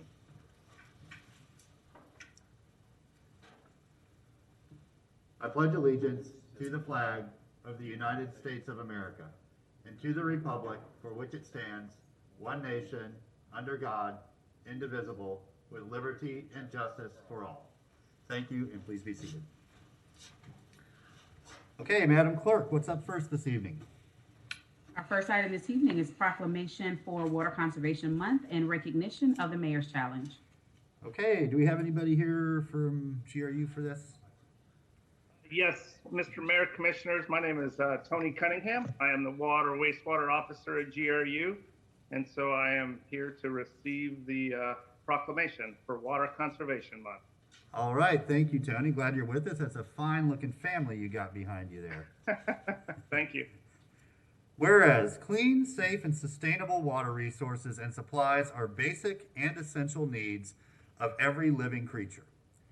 And whereas the state of Florida, St. Johns River Water Management District, Swanee River Water Management District, Florida section of the American Water Works Association, Alachua County, and the city of Gainesville are working together to increase awareness about the importance of water conservation. And whereas the state of Florida, St. Johns River Water Management District, Swanee River Water Management District, Florida section of the American Water Works Association, Alachua County, and the city of Gainesville are working together to increase awareness about the importance of water conservation. And apparently we repeated that whereas clause. Whereas the city of Gainesville is committed to setting a good example for its citizens regarding water conservation and has always encouraged and supported water conservation through various educational programs and events. And whereas every citizen, business, and institution can make a difference when it comes to conserving water. Now, therefore, I, Lauren Poe, by the authority vested in me as the mayor of the city of Gainesville, Florida, do hereby proclaim April 2021 as Water Conservation Month in the city of Gainesville, and invite all of our citizens to join me in helping to protect our precious water resources by practicing water-saving measures and become increasingly more aware of the need to save water by pledging at mywaterpledge.com. In witness whereof, I have here to set my hand and cause to be affixed the official seal of the city of Gainesville, Florida, this 11th day of March, 2021. Thank you, Mr. Mayor. I did just have a few comments. Just as the mayor read, water in the state of Florida is not unlimited. And so every year we do try to come back and recognize Water Conservation Month as just another encouragement for us to have a sustainable water supply in our community. So one good news is, as a community, we have done a tremendous job. Since 2001, we've reduced our water use by more than 30%. In fact, if you can go back 25 years, and we use less water today in our community than we did 25 years ago, and that's adding 50% more population. And so we've done a tremendous job, but part of what our message is and needs to continue to be is that needs to continue and even get better. And so as the mayor read in the proclamation, we are engaging in the mayoral challenge again this year for water conservation. And go to mywaterpledge.com, and the idea is that different communities, we're competing against other communities. And if you go there, you pledge what you are willing to do as an individual, and you have your family go and do the same thing. And it calculates basically how much water we're going to try to conserve by making changes in our daily lives. And so I encourage everyone to do that. It starts today and goes through the end of April. So please tell your friends and family. We will be putting this on social media and advertising it in a couple of different ways, but please share with friends and family as much as you can. So thank you, Mr. Mayor. Thank you, City Commission, for your commitment to water conservation and for water sustainability in our community. Thank you, Mr. Cunningham. Thanks for all that you and your entire crew do for our residents and neighbors here. You just do an incredible job. And some of the best water we have anywhere in the state comes from GRU. But there's something a little bit more important at stake here. A couple years ago, I had a bet. Our rival in this water challenge was Athens, Georgia, and my good friend Mayor Kelly Gertz of Athens. We ended up losing that challenge. We did quite well, actually, nationally. We were in the top 10 nationally, but they finished ahead of us. And I had to don myself head to toe in Georgia Bulldog gear, a football jersey, and everything else, and get my picture taken. And they posted that all over their social media with great pride. It's one of the more embarrassing moments of my life. I'd like to return the favor to Mayor Gertz. He's still there. They're still working hard on the water challenge, and I would very much like to see him in the beautiful orange and the blue representing Gator Nation up there in Athens. So the more we can do for my own personal dignity, as well as protecting and saving our planet Earth, would be greatly appreciated. Thank you, Tony. Appreciate it. Game on. See you guys. All right, Madam Clerk, our next proclamation, please.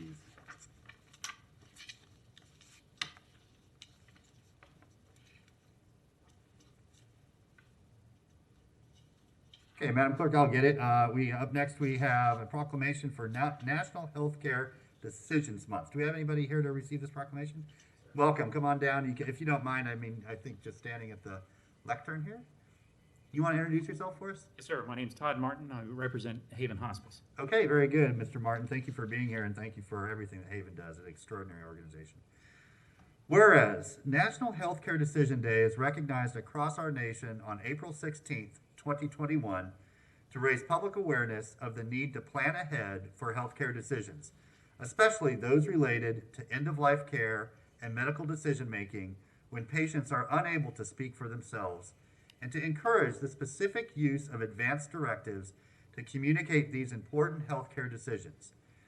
And whereas many Gainesville, Florida residents have not yet prepared for healthcare decisions in times of crisis or at end of life, nor had important conversations with their families and their healthcare with their families and documented these decisions. And whereas it is likely a significant reason for these low percentages is that, the likely reason for these low percentages is that there is both a lack of awareness and an uncertainty in the public about advanced directives. And whereas one of the goals of Healthcare Decisions Day is to raise awareness and to provide clear and consistent information to the public about advanced directives, as well as to encourage medical professionals and lawyers to volunteer their time and efforts to improve public knowledge and increase the number of citizens with advanced directives. And whereas Haven Hospice, UF Health Shands, VA Hospital, Honoring Choices Florida, Community Hospice, Cornerstone Hospice, and Vitas Healthcare endorses this event and is committed to educating the public during the month of April to stress the importance of discussing healthcare choices and executing advanced directives to make their wishes known. Now, therefore, I, Lauren Poe, by the authority vested in me as the Mayor of the City of Gainesville, Florida, do hereby proclaim April 2021 as National Healthcare Decisions Month in the City of Gainesville, and invite all of our citizens to join me in raising awareness by normalizing conversations regarding advanced care decisions. In witness whereof, I have here to set my hand and cause to be affixed the official seal of the City of Gainesville this 24th day of February, 2021. And Mr. Martin, I noticed a couple typos in this, so I'm going to get you a clean copy and we'll get that delivered to you. But please say a few words about the importance of this. On behalf of Haven Hospice, I just want to say thanks to the City of Gainesville, thanks to the council members, and most importantly, Haven recognizes the importance of each individual having the opportunity to complete their advanced directives. It's very important to have the paperwork in place so that someone can speak for you when you can't speak for yourself. In April, we celebrate National Healthcare Decisions Month, and Haven is happy to help anyone over the age of 18 complete their advanced directives. Thank you again for this proclamation. Thank you so much. Thank you, Mr. Martin, for being here tonight. Cannot tell you how important that is if anybody's been through an end-of-life decision with a loved one. It's a difficult time, but it's made much more difficult if that individual's wishes are not known. So we really appreciate that. Yes, sir. Are you here for this proclamation as well? Oh, I'm so sorry. I did not realize you were here for this. We're glad that you're here. Introduce yourself and please say a few words. I am here on behalf of Community Hospice and Palliative Care here in Gainesville, Florida. I am Kenyatta Feathers. I'm the Community Relations Rep for the 3A region. And just along with Haven, just want to say thank you all for giving us this proclamation. Thank you for allowing us to do service in this community. Thank you again. Thank you so much. Thanks for being with us tonight. Thanks for all you do. Okay, Madam Clerk, next proclamation, please. Our next proclamation is Child Abuse Prevention Month, April 2021. Thank you, Ms. Malden.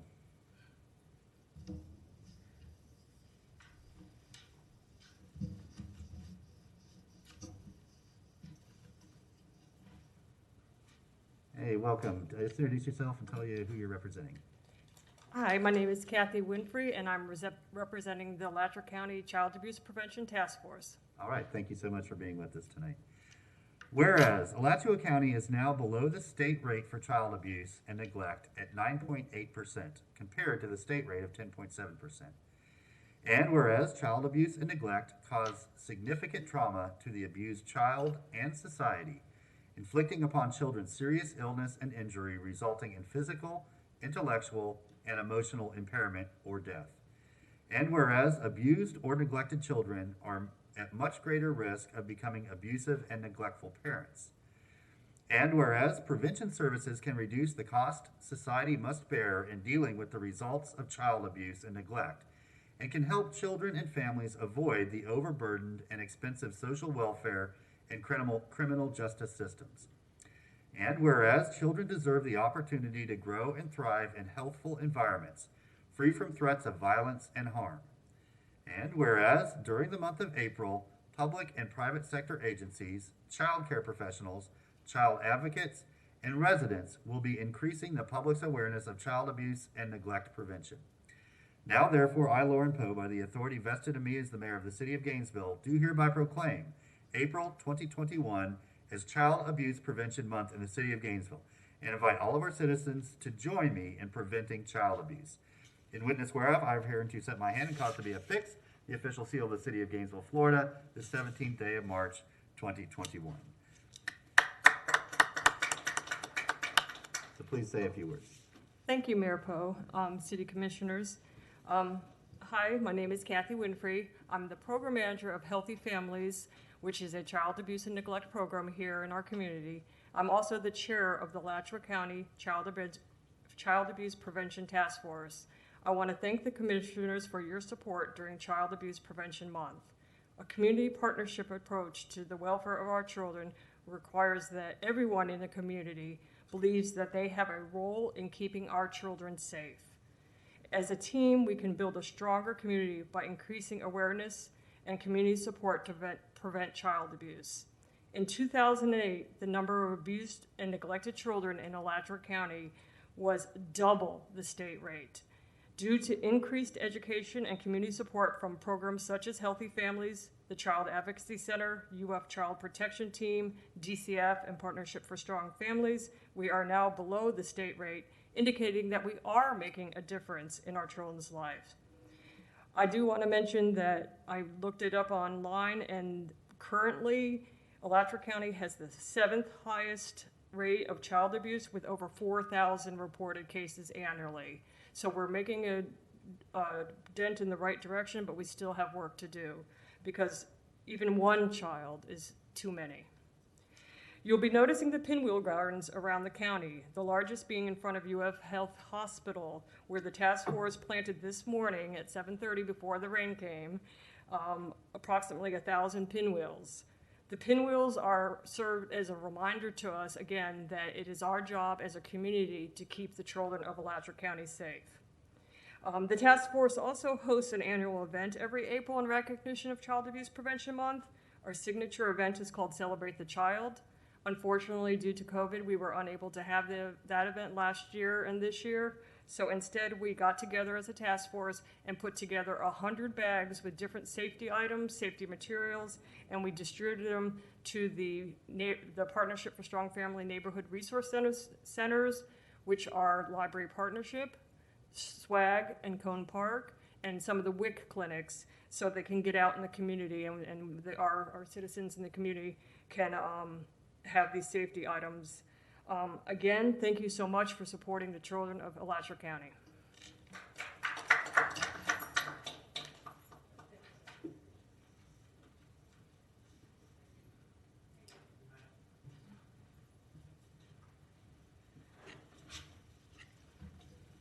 Okay, Madam Clerk, next proclamation, please. Our next proclamation is Motivate of North Central Florida Incorporated. You Are Important Week, April 4th through the 11th, 2021. Okay, if you're here for this proclamation, come on up. Welcome. Just introduce yourself if you don't mind. My name is John Rollins. I'm the President and CEO of Motivate You of North Central Florida. Great. Thanks for being here tonight with us, Mr. Rawls, and for everything that you do. Whereas Motivate You of North Central Inc. was conceptualized and embarked upon in 2006 and is officially recognized as a 501c3 organization. And whereas Motivate You of North Central Florida Inc. has been actively involved in serving several thousand individuals of all ages in private and public agencies all across the state of Florida. And whereas Motivate You of North Central Florida Inc. seeks to motivate, educate, and equip our youth through its highly engaging, interactive, and training programs. Whereas Motivate You of North Central Florida's message, You Are Important, has been instrumental in asserting and affirming the greatness of individuals all across the United States and abroad. And whereas Motivate You of North Central Florida Inc. seeks to tell everyone, exclude no one, and reach someone with our message because we believe that everyone deserves and desires to have his or her greatness affirmed. And whereas Motivate You of North Central Florida Inc. has embarked upon a crusade to bring healing, love, and affirmation to the citizens of the city of Gainesville through its Message to 1 Million campaign. And whereas Motivate You of North Central Florida Inc. continues to positively impact the self-perspective of future generations of all ages with its You Are Important message.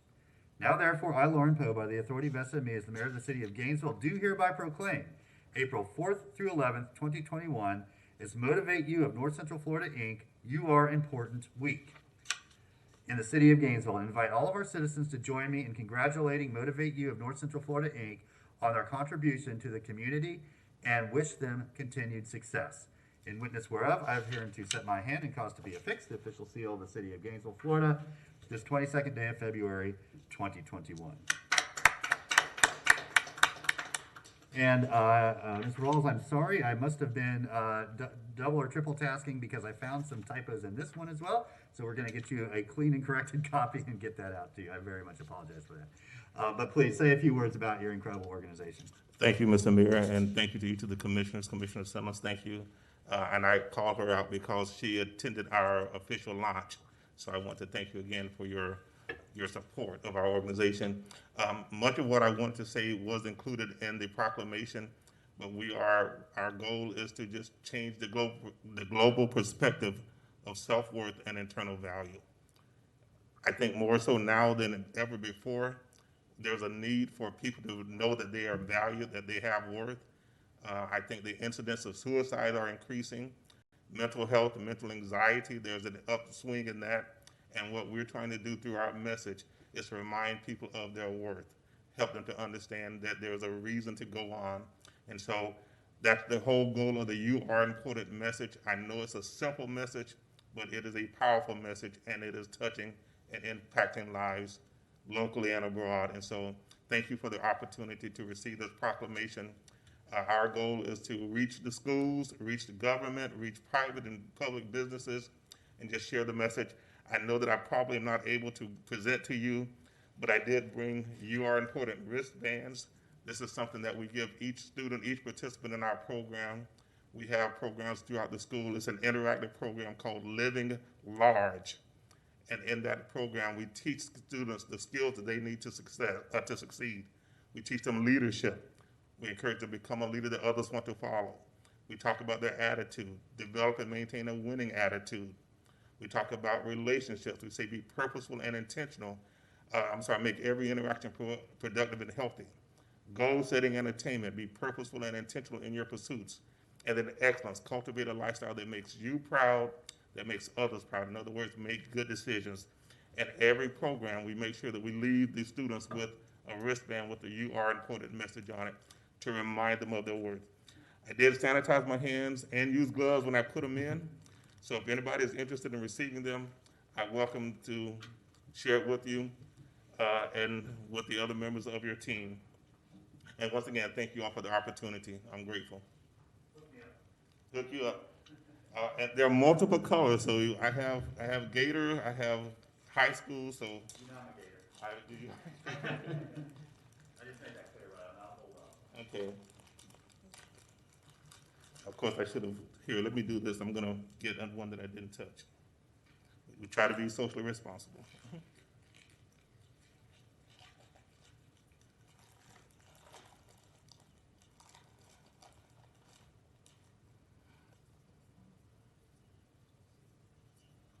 All right.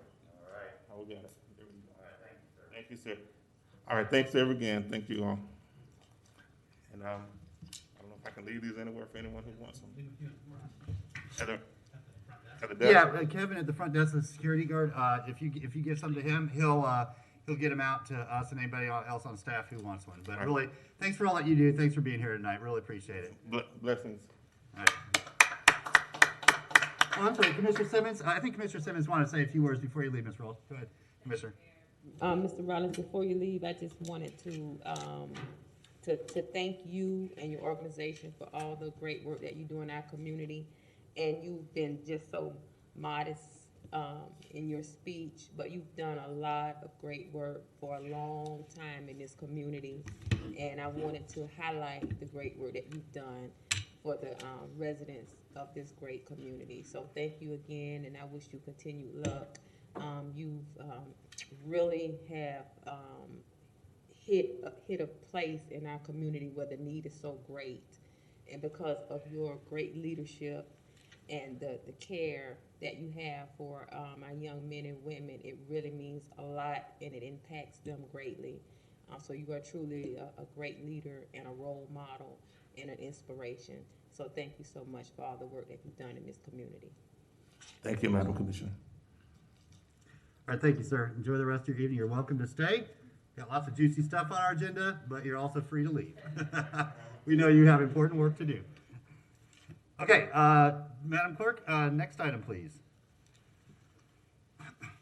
Our next item is RE-1, Senate Bill 78 and House Bill 947 regarding union membership and union dues.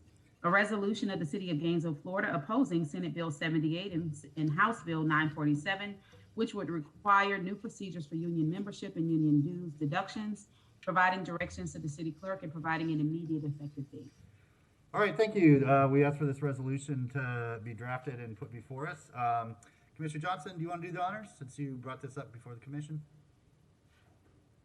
Yeah, sure. I would like to, this bill is going to make it more difficult for new members to join the union and to collect dues from union members.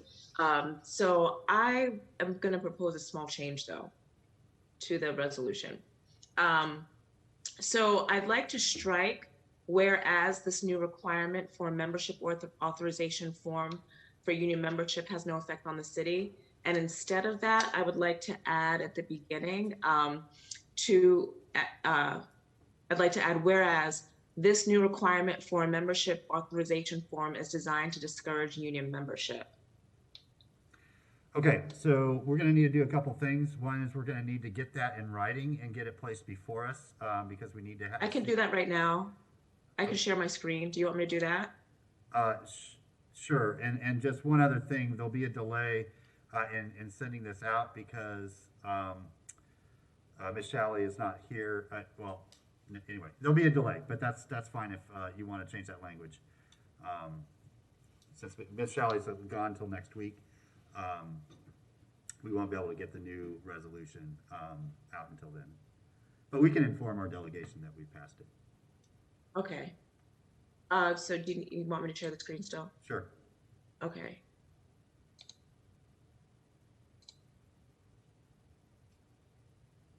Can you all see that? Yes. Okay. So I move that we adopt this resolution with this striking this sentence and adding whereas. Okay, motion is second to adopt the resolution with one modification, striking the sentence whereas the new requirement for membership authorization form for union membership has no effect on the city, and two, whereas the new requirement for a membership authorization form is designed to discourage union membership. Commissioner Hayes Santos? Thank you, Mr. Mayor, and thank you, Commissioner Johnson. I'm disappointed this resolution was pretty watered down from what was brought forward before. I also think we should strike some other language in the fourth or the fifth whereas, the one that says whereas a new requirement to confirm employees. In the last portion, the proposed bill allows reasonable cost to be bargained with the unions. I think we should strike that as well. I don't know. Yeah, I agree. Yeah, I guess my thoughts are if the commission puts forward a resolution that's pretty strong, and I don't really want to see one that comes down pretty watered down. So thank you, Mr. Mayor. Okay, who's our attorney with us tonight?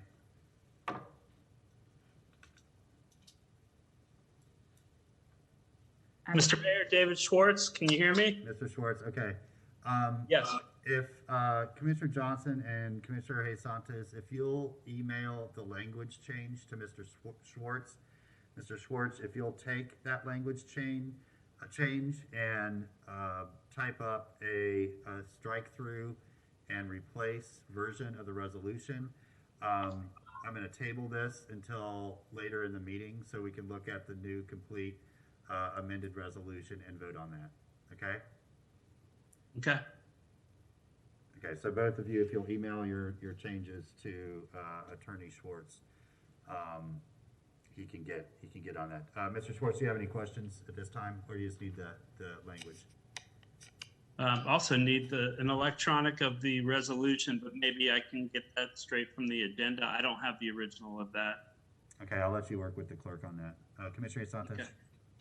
Thank you, Mr. Mayor. I don't have an easy way to email from my computer on the city. So I don't know if Commissioner Johnson, did you hear my change? Are you good with? Can you email that as well?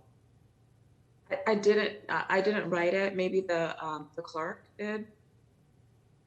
Yeah, I was removing in the fifth whereas this new requirement to confirm that an employee authorizes their union's dues in that paragraph, striking the last sentence or the last portion of the sentence, striking the proposed bill allows reasonable cost to be bargained with the unions. Yep. Okay. That was the only change? Oh, I thought you had two. Okay, Commissioner Johnson, you got that? Yeah, I did. You can email Mr. Schwartz? I will. Okay. I'll email Omi. Okay, that's fine, yes. Yeah. Okay, so Madam Clerk, we're going to come back to that item, and so if you want to read the next resolution, please. Absolutely. RE-2, resolution accepting the report of Board of Canvassers for the election 2021.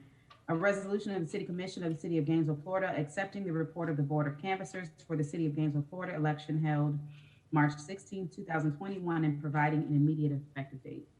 Okay, thank you. Commissioner Ward. Thank you, Mr. Mayor. I had the opportunity, as you all know, to chair the canvassing board this time. For the final City of Gainesville canvassing board for March city elections. And it was a tremendous experience. I knew that I had faith in our Supervisor of Elections office and in our process, but this really drove that home. We should be very proud of the election system that we are able to work with and within here in Alachua County and the City of Gainesville. And I want everyone to realize what a tremendous job they do over at the supervisor's office and what a great supervisor of elections we have.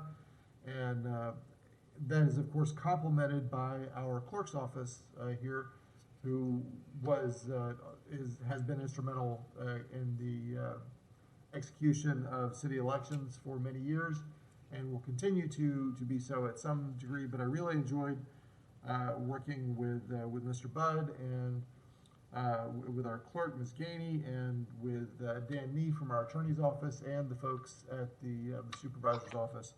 And having said all that, I move that we adopt Resolution 200972. Okay, a motion by Commissioner Ward, a second by Commissioner Sacco to approve Resolution 200972. Any members of the public wish to speak to the motion? Apologies, Mr. Mayor, it's just toggling. We have no people on the line at this time. The floor is yours. Okay, thank you. Anybody in the chambers? Okay, Madam Clerk, roll call vote. Commissioner Hayes Santos. Aye. Commissioner Simmons is absent. Commissioner Ward. Aye. Commissioner Johnson. Aye. Commissioner Sacco. Aye. Commissioner Ariola. And Mayor Poe. Aye, that motion passes 6-0 with Simmons absent. Next item, please.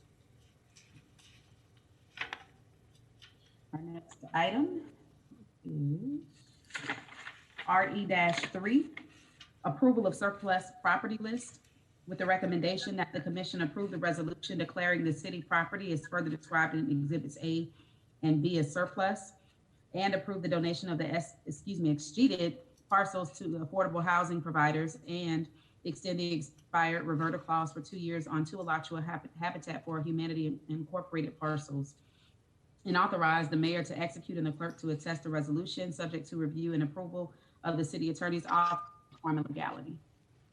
Okay, thank you. Mr. Bredfeld, are you on for this? Yes, good evening, Mr. Mayor, members of the commission. I just wanted to mention that these next 2 resolutions are based on your direction that the commission gave us at the March 4th meeting regarding declaring surplus properties for the purposes of affordable housing in this first resolution. And then the next resolution is modifying the language in the real estate policies to just strike out the that one representation regarding the NHO and also the nonprofit entities, so that, you know, these properties could be available to any affordable housing provider. That was the direction of the commission. I also did want to mention something on the resolution that's under consideration right now. We did, per the commission, remove the 2 GCRA model block properties that you requested be removed. And those are listed in your agenda item. One was in Porters, one is in Pleasant Street. And then the last thing I need to mention is that it was indicated to us before the meeting that there was a slight Scrivener's error on page 1 of the resolution, section 3, which reads authorized to attest, it currently reads authorized to attest a quitclaim deed, and that should just be deed. So I just wanted to put that on the record, and then we will get you a revised copy of that resolution for signature. Okay, so again, we'll need to see that in writing before us in order to vote on it. So if somebody can put up on a screen the corrected version with strike through, then we can vote on it. Otherwise, we'll need to wait and come back to it. Hey. I think we can do that. Just give me a second here. Yes, Mr. Mayor, and I have emailed that to David Schwartz and other legal team members as well. Okay. Recently, or should they already have that? Yes, yes, sir. Okay, can you pull that up on your screen? Yesterday and just now. Okay, do you have the ability to screen share? I'm going to screen share, Mr. Mayor. I think I can get that. Just give me a second here. I don't, unfortunately, with this Okay, that's particular fine. device. It sounds like Mr. Bradfeld does. Okay. Can you all see that? Yes. So the change is basically, this is the corrected version, basically. In section 3 right here, okay. the version that's in the backup, it reads the same, but right here it said in the backup version it says is authorized to attest a quit claim deed, and really quit claim is just removed. That's fine, Mr. Bradfeld, as long as we see the version that we're voting on and that the motion will be made to approve in front of us, then we're fine.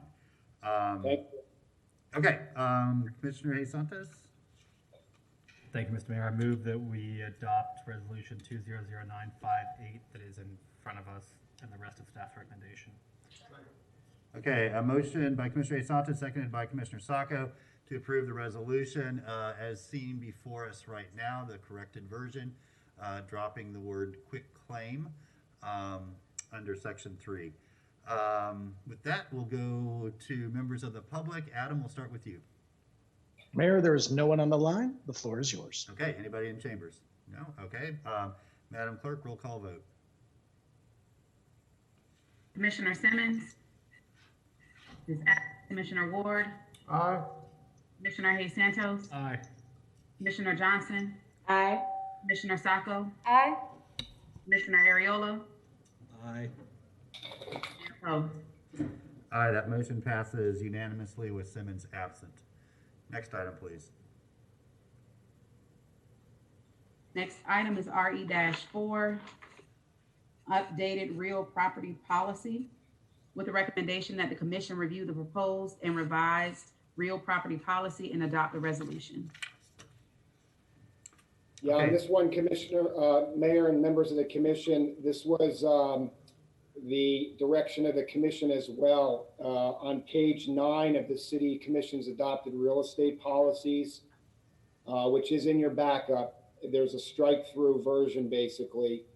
There are a couple of items that are struck through based on the commission's direction. One is the nonprofit entities, and then also the acronym NHO, which I believe stands for Neighborhood Housing Organization, because the direction of the commission was that these properties, the surplus properties, should be made available to any providers, nonprofit or profit. Okay, thank you, Mr. Bradfeld. I'm looking at those changes and the strike-throughs. Anybody have any questions, or is there a motion? Commissioner Santos. Thank you, Mr. Mayor. I move resolution 200961. Motion and a second to adopt the proposed resolution. Adam, over to you for public comment. Thank you, Mr. Mayor. Nobody here at this time. Floor is yours. Okay, thank you. Madam Clerk, roll call vote. Commissioner Ward. Aye. Commissioner Hayes Santos. Aye. Commissioner Simmons is absent. Commissioner Johnson. Aye. Commissioner Sacco. Aye. Ariola. Aye. And Mayor Poe. Aye, that motion passes unanimously with Simmons absent. Next item, please. Thank you. Thank you. Next item is RE-5, first budget amendment to the fiscal year 2021 general government and financial operating plan budget. A resolution of the City Commission of the City of Gainesville, Florida, relating to its general government budget for the fiscal year beginning October 1, 2020 and ending September 30th, 2021, amending resolution 200316 by making certain adjustments to the general government financial and operating plan budget and providing an immediate effective date. Thank you, Madam Clerk. This is the first budget amendment. We do this quarterly to true up and sort of accurately reflect that quarter's budget. This was recommended for approval to the City Commission by the Audit and Finance Committee. Commissioner Ariola. Thank you, Mr. Mayor. I'd like to move adoption of resolution 200933. Motion by Commissioner Ariola, second by Commissioner Hayes Santos to adopt the proposed resolution. Adam, any members of the public wish to comment on the motion? No, Mr. Mayor, nobody on the lines at this time. The floor is yours. Okay, Madam Clerk, back to you for a vote. Commissioner Simmons is absent. Commissioner Ward. Aye. Commissioner Johnson, Aye. Commissioner Hayes Santos, Aye. Commissioner Ariola, Aye. Commissioner Sacco, Aye. and Mayor Poe. Aye. That motion passes unanimously with Simmons absent. Next item, please. Our next item is RE-6, authorizing a loan approving the form of a capital improvement revenue refunding note, Series 2021, and a loan agreement. A resolution of the City of Gainesville, Florida, authorizing a loan in a principal amount of up to $12 million to refinance certain outstanding loans and other items described herein and pay the costs of such loans. Approving the form of a capital improvement revenue refunding note, Series 2021, and a loan agreement, providing other details with respect thereto, and providing an effective date. Okay, thank you. Mr. Feldman, any comment on this resolution? Just very briefly, this is an opportunity to refinance two existing loans, take advantage of the lower interest rates in the market, and we'll realize about $1 million in present value savings over the life of the remaining terms of the loans. And Jay Glover from PFM is with us tonight if you have any more detailed questions to ask. Okay, thank you, Mr. Feldman. Commissioner Santos? Thank you, Mr. Mayor. I just want to say this is getting a cheap rate of 1.75%. Is that correct, Mr. Manager? Yes, sir. Is that the correct rate? Okay. It's got to be probably one of the lowest I've ever seen for us while on the commission. I would move resolution 200975. Motion by Commissioner Santos, seconded by Commissioner Ward to adopt the proposed resolution. Adam, anybody wishing to comment on this motion? No, sir. No one wishing to comment. Floor is yours. Okay, Madam Clerk, roll call vote. Commissioner Simmons is absent. Commissioner Ariola, Aye. Commissioner Sacco, Aye. Commissioner Johnson, Aye. Commissioner Ward, Commissioner Hayes Santos, Aye. and Mayor Poe. Aye, that motion passes unanimously with Simmons absent. Okay, next item, please. Next item is the second reading of ordinance 200586, Apprentice and Disadvantaged Worker Ordinance, an ordinance of the City of Gainesville, Florida, amending the Code of Ordinances to create a new Article 11 titled Purchasing Requirements for certain city construction projects, in Chapter 2, Administration, for the purpose of establishing requirements for certain contractors to employ apprentices and disadvantaged workers on city construction projects, providing directions to the codifier, providing a severability clause, providing a repealing clause, and providing an effective date. Okay, thank you. Commissioner Ward. Thank you, Mr. Mayor. Once again, so pleased to be at this point with second reading of this item that we've been working on for several years now, and I'm glad we could finally bring it to fruition. And I will move adoption of resolution 200933 on second reading by title only. I believe that's ordinance 200586. You are correct. All right. So motion by Commissioner Ward, seconded by Commissioner Ariola to adopt ordinance 200586 on second reading by title only. Adam, anybody on the line to speak to this motion? No, sir. Nobody on the line right now. Floor is Anybody in yours. the chambers that wishes to speak to this motion? Looking at you, JT. Good evening. Good evening. Jeremiah Tattersall with the North Central Florida Central Labor Council. I have not been in this room in a year, and so it's definitely changed a bit. I want to thank you for bringing this up, for bringing this forward, specifically to Commissioner Ward, who's been working with us on this ordinance for the last, I think, 3 or 4 years now, I believe.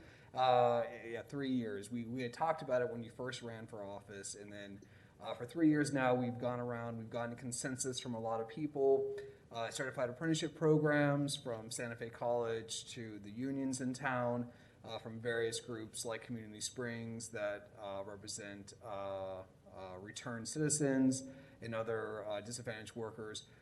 This is such a good ordinance. I mean, this is something that we are saying that we can do here locally with our money to make sure that we provide a pathway for our young people or people just in apprenticeship programs in general to get the hours so they can graduate out, and that people that are hard to employ, that are the quote unquote hard to hire people, people that are long-term unemployed, homeless veterans, people like this, that we give them chances to get gainful employment. And I'm so happy that this ordinance is coming through in a second reading. Thank you again. Thank you to you and your entire team for all of your advocacy and just willingness to stick through what has been a long but ultimately very successful process. I mean, it's sometimes you can do things fast or you can do them right.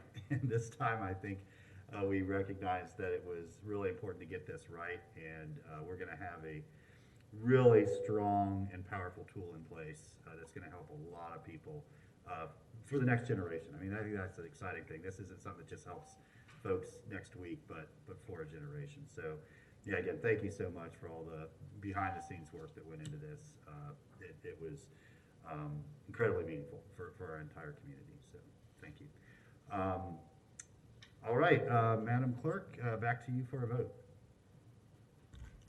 Commissioner Ariola, Aye. Commissioner Sacco, Aye. Commissioner Ward, Commissioner Johnson, Aye. Commissioner Hayes Santos, Aye. and Commissioner Simmons is absent. Mayor Poe. Aye, that motion passes unanimously with Simmons absent. Okay, next item, please. Next item is the first reading of ordinance 20021. This is the quasi judicial historic property tax exemption for 716 Southeast 4th Avenue.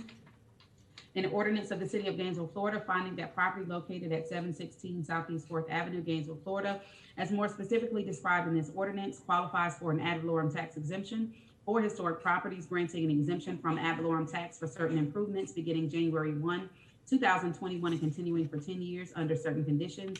Authorize the mayor and the city clerk to sign the historic preservation property tax exemption covenant between the property owner and the city, providing a severability clause, providing a repealing clause, and providing an effective date. Okay, thank you, Madam Clerk. Usually we have Mr. Simmons with us, but I don't want to assume anything. Mr. Persons, do you know who's presenting this? Mr. Simmons is presenting. Okay. I just didn't He see him is on the big on board. the- Oh, there he is, down the bottom. He's in the bottom left.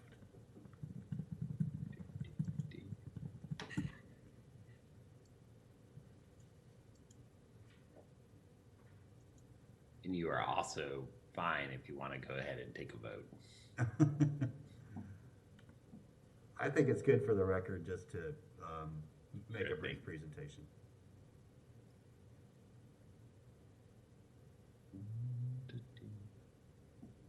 Let me message him, make sure he's not having any technical issues.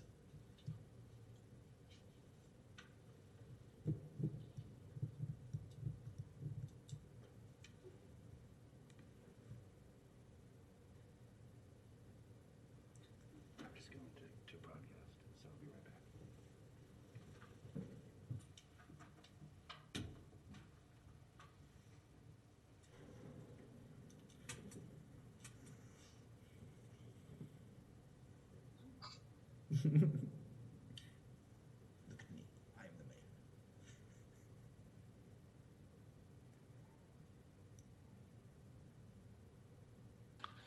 Can you see this, Mr. Mayor? Yes, this is Commissioner Ariola. The mayor is taking a step out. Yes, we can see you. Go ahead and start. All right, thank you very much. As indicated, the building is at 716 Southeast 4th Avenue. This is a Part 2 ad valorem tax exemption request.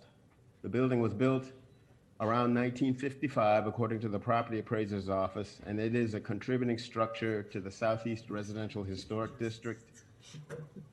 As you know, the city can grant ad valorem tax exemptions for historic properties that have been renovated, rehabilitated, or restored in accordance with the Secretary of Interior's standards for rehabilitation and guidelines for rehabilitating historic buildings. This includes a certificate of appropriateness for the proposed work that the Historic Preservation Board reviews, and the two-part application for the ad valorem tax exemption.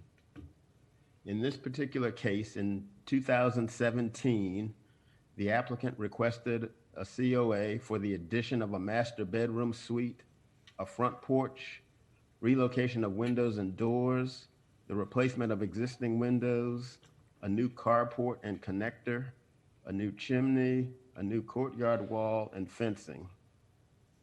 The COA for this project and the Part 1 ad valorem tax exemption application was approved under petition HP 17-51 in 2017. The Part 2 application was approved at the September 1, 2020 HPB meeting. Now, the shots that you see on this slide include the current front elevation showing the new front porch, the rear master bedroom addition, and the second picture shows the dining area looking at the great room, all new finishes.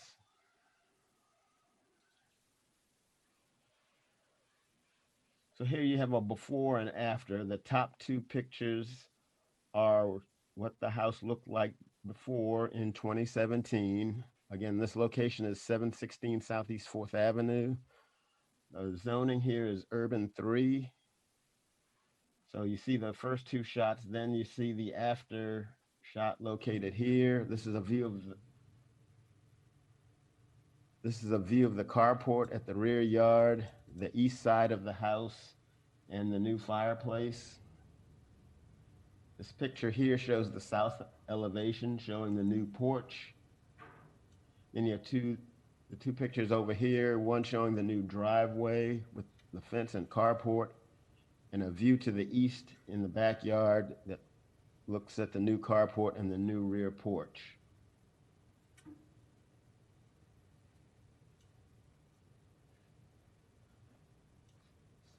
Some interior shots including a view of the kitchen before the renovation. And here's the view of the kitchen looking east with all new fixtures, flooring, etc. You have an ADA master bath at the rear addition. And here in the right corner, you have a master bath addition.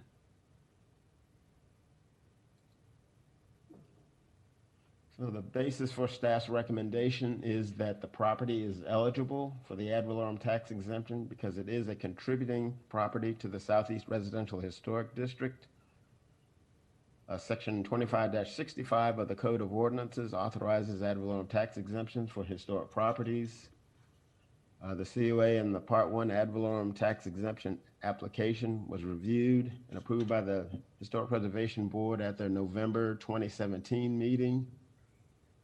The work meets the Part 1 review and the board approved COA. So as a result, the Historic Preservation Board approved the Part 2 ad valorem tax exemption application at the September 1st, 2020 meeting. So staff recommends approval of the Part 2 ad valorem tax exemption application based upon the previous Part 1 approval for petition HP-17-51 and the fact that the work is consistent with the approved COA. Staff finds the proposed work also meets the Secretary of Interior standards for rehabilitation, and the overall character of housing for the district has been maintained. So staff recommends the commission adopt ordinance 200281. Okay, thank you, Mr. Simmons. Appreciate all the work on this. And thank you to the property owner. That's really just an incredible job with, it didn't seem like it had all that in it before they started, but really did a nice job. Are there any questions for Mr. Simmons, or is there a motion? It's a two-part motion. Commissioner Ariola. Thank you, Mr. Mayor.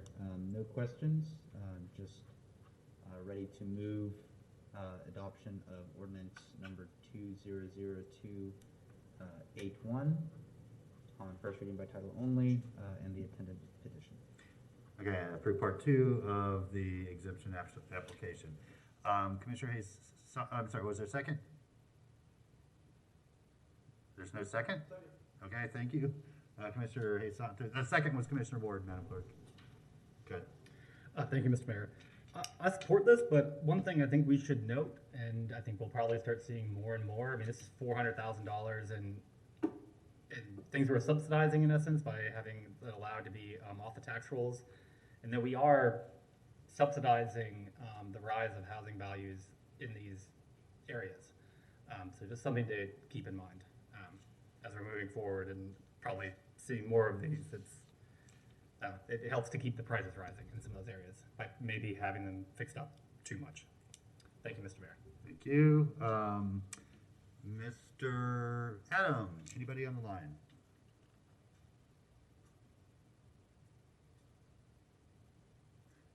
Can't hear you. Mr. Mayor, yep, I'm so sorry. There is nobody on the line. The floor is yours. Okay, Madam Clerk, roll call vote.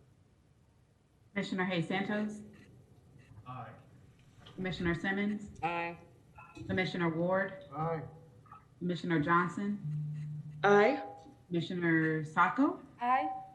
Commissioner Ariola, and Aye, that motion passes unanimously. Okay, Madam Clerk, back to the original resolution. okay, we're going to pull up the converted document on our screen. Unfortunately, because of our software limitations, we as well only have the document in Word. We did, however, convert it from the PDF to the Word, but it wasn't a clean conversion, so the formatting may be a little off, but we'll make sure that we have that corrected before sending it back to the attorney. Okay, thank you.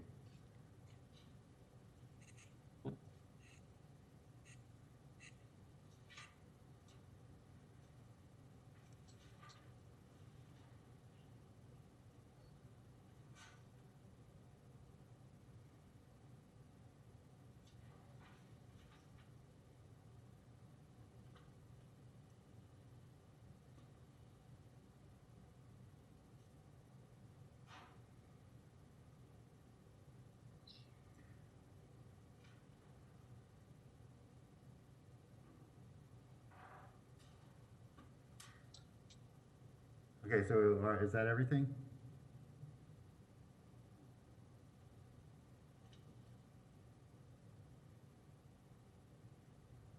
I'd say Commissioner Johnson, make sure that the change that you are asking for is represented on what we're looking at, and Commissioner A. Santos, same thing. We can scroll down a little bit down. Okay, so let's just, Commissioner Johnson, can you look and make sure that your change is higher in the resolution? Can you just double check? Wait 1 second.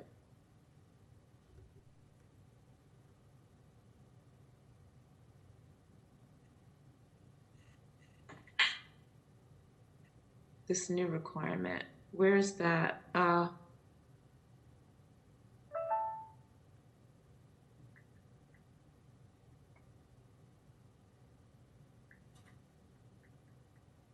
Whereas I'm not seeing OMI, whereas this new requirement for membership authorization is designed to discourage union membership. I think actually David just sent the correct one. I don't know if you had a chance to Are you look able at to that. share your screen, Commissioner Johnson? Can you pull it Oh, up? can it, am I, I can't pull up my city email on my laptop, unfortunately. I'm reading from my iPad, so I can't do it. Okay. Can you just make edits? Can you read out the language and then the clerk Me? can write it down? Maybe? Yeah. So the second one is supposed to be, whereas this new requirement for membership authorization form is designed to discourage union membership.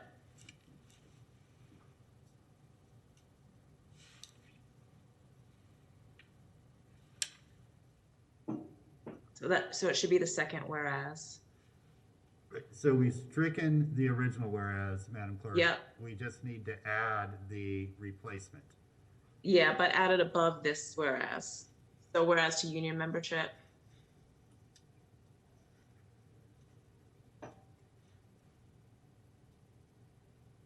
I'll read it out loud, Omi. Whereas this new requirement for a membership authorization form is designed to discourage union membership.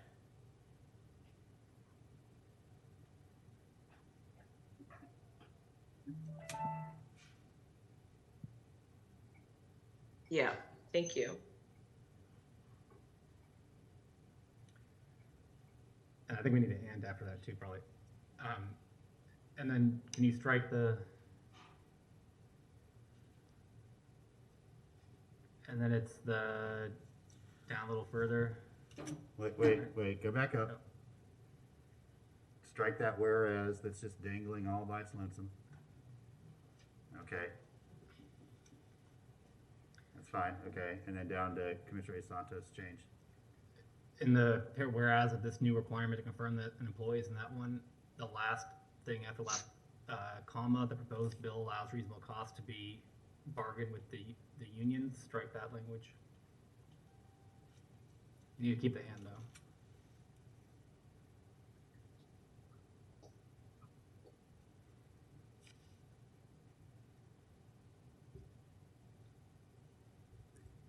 Do you want to make those corrections right above that, perform and administrative?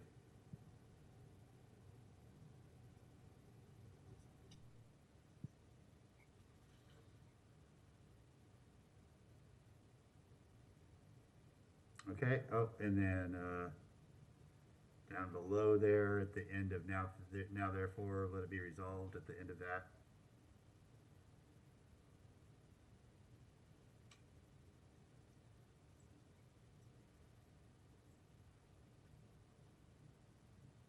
And then down at the bottom,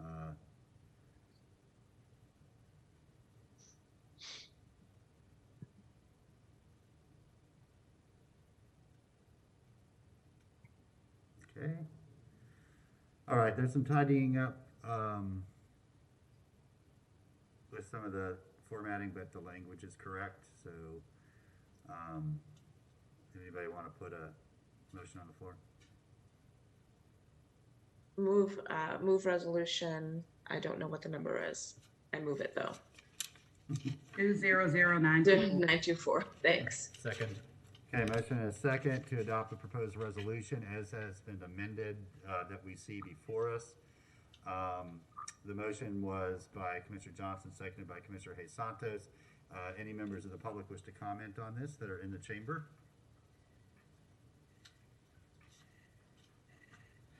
Commissioners, Jeremiah Tattersall with the North Central Florida Central Labor Council.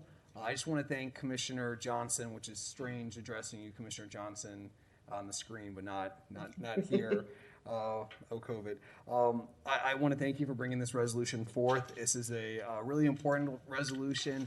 At the same time that we are celebrating our public employees as COVID heroes, the ones that kept everything going, that put themselves in harm's way during COVID-19, the state legislature has decided that their organizations should be taken away from them, that their constitutional rights should be limited. And I am happy to live in a city, the city of Gainesville, that disagrees with that. You're not only standing up with the workers' organizations that are under you, the CWA, ATU, and the Firefighters Union. You're also standing up for all state and public employees in the state of Florida by sending this resolution forward. Thank you so much. Thank you.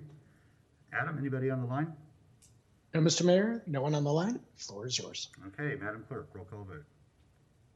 Commissioner Ward. Aye. Commissioner Simmons. Aye. Commissioner Hayes Santos. Aye. Commissioner Johnson. Aye. Commissioner Sacco. Aye. Commissioner Ariola. Aye. And Mayor Poe. Aye, that motion passes unanimously.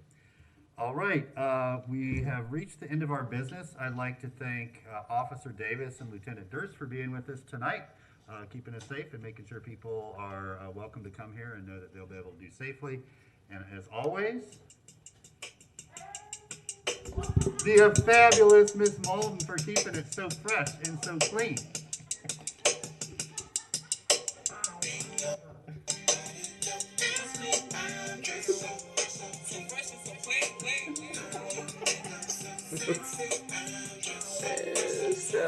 And with that, we are adjourned. Happy Easter, happy Good Friday. See everybody next week. We finally got it together.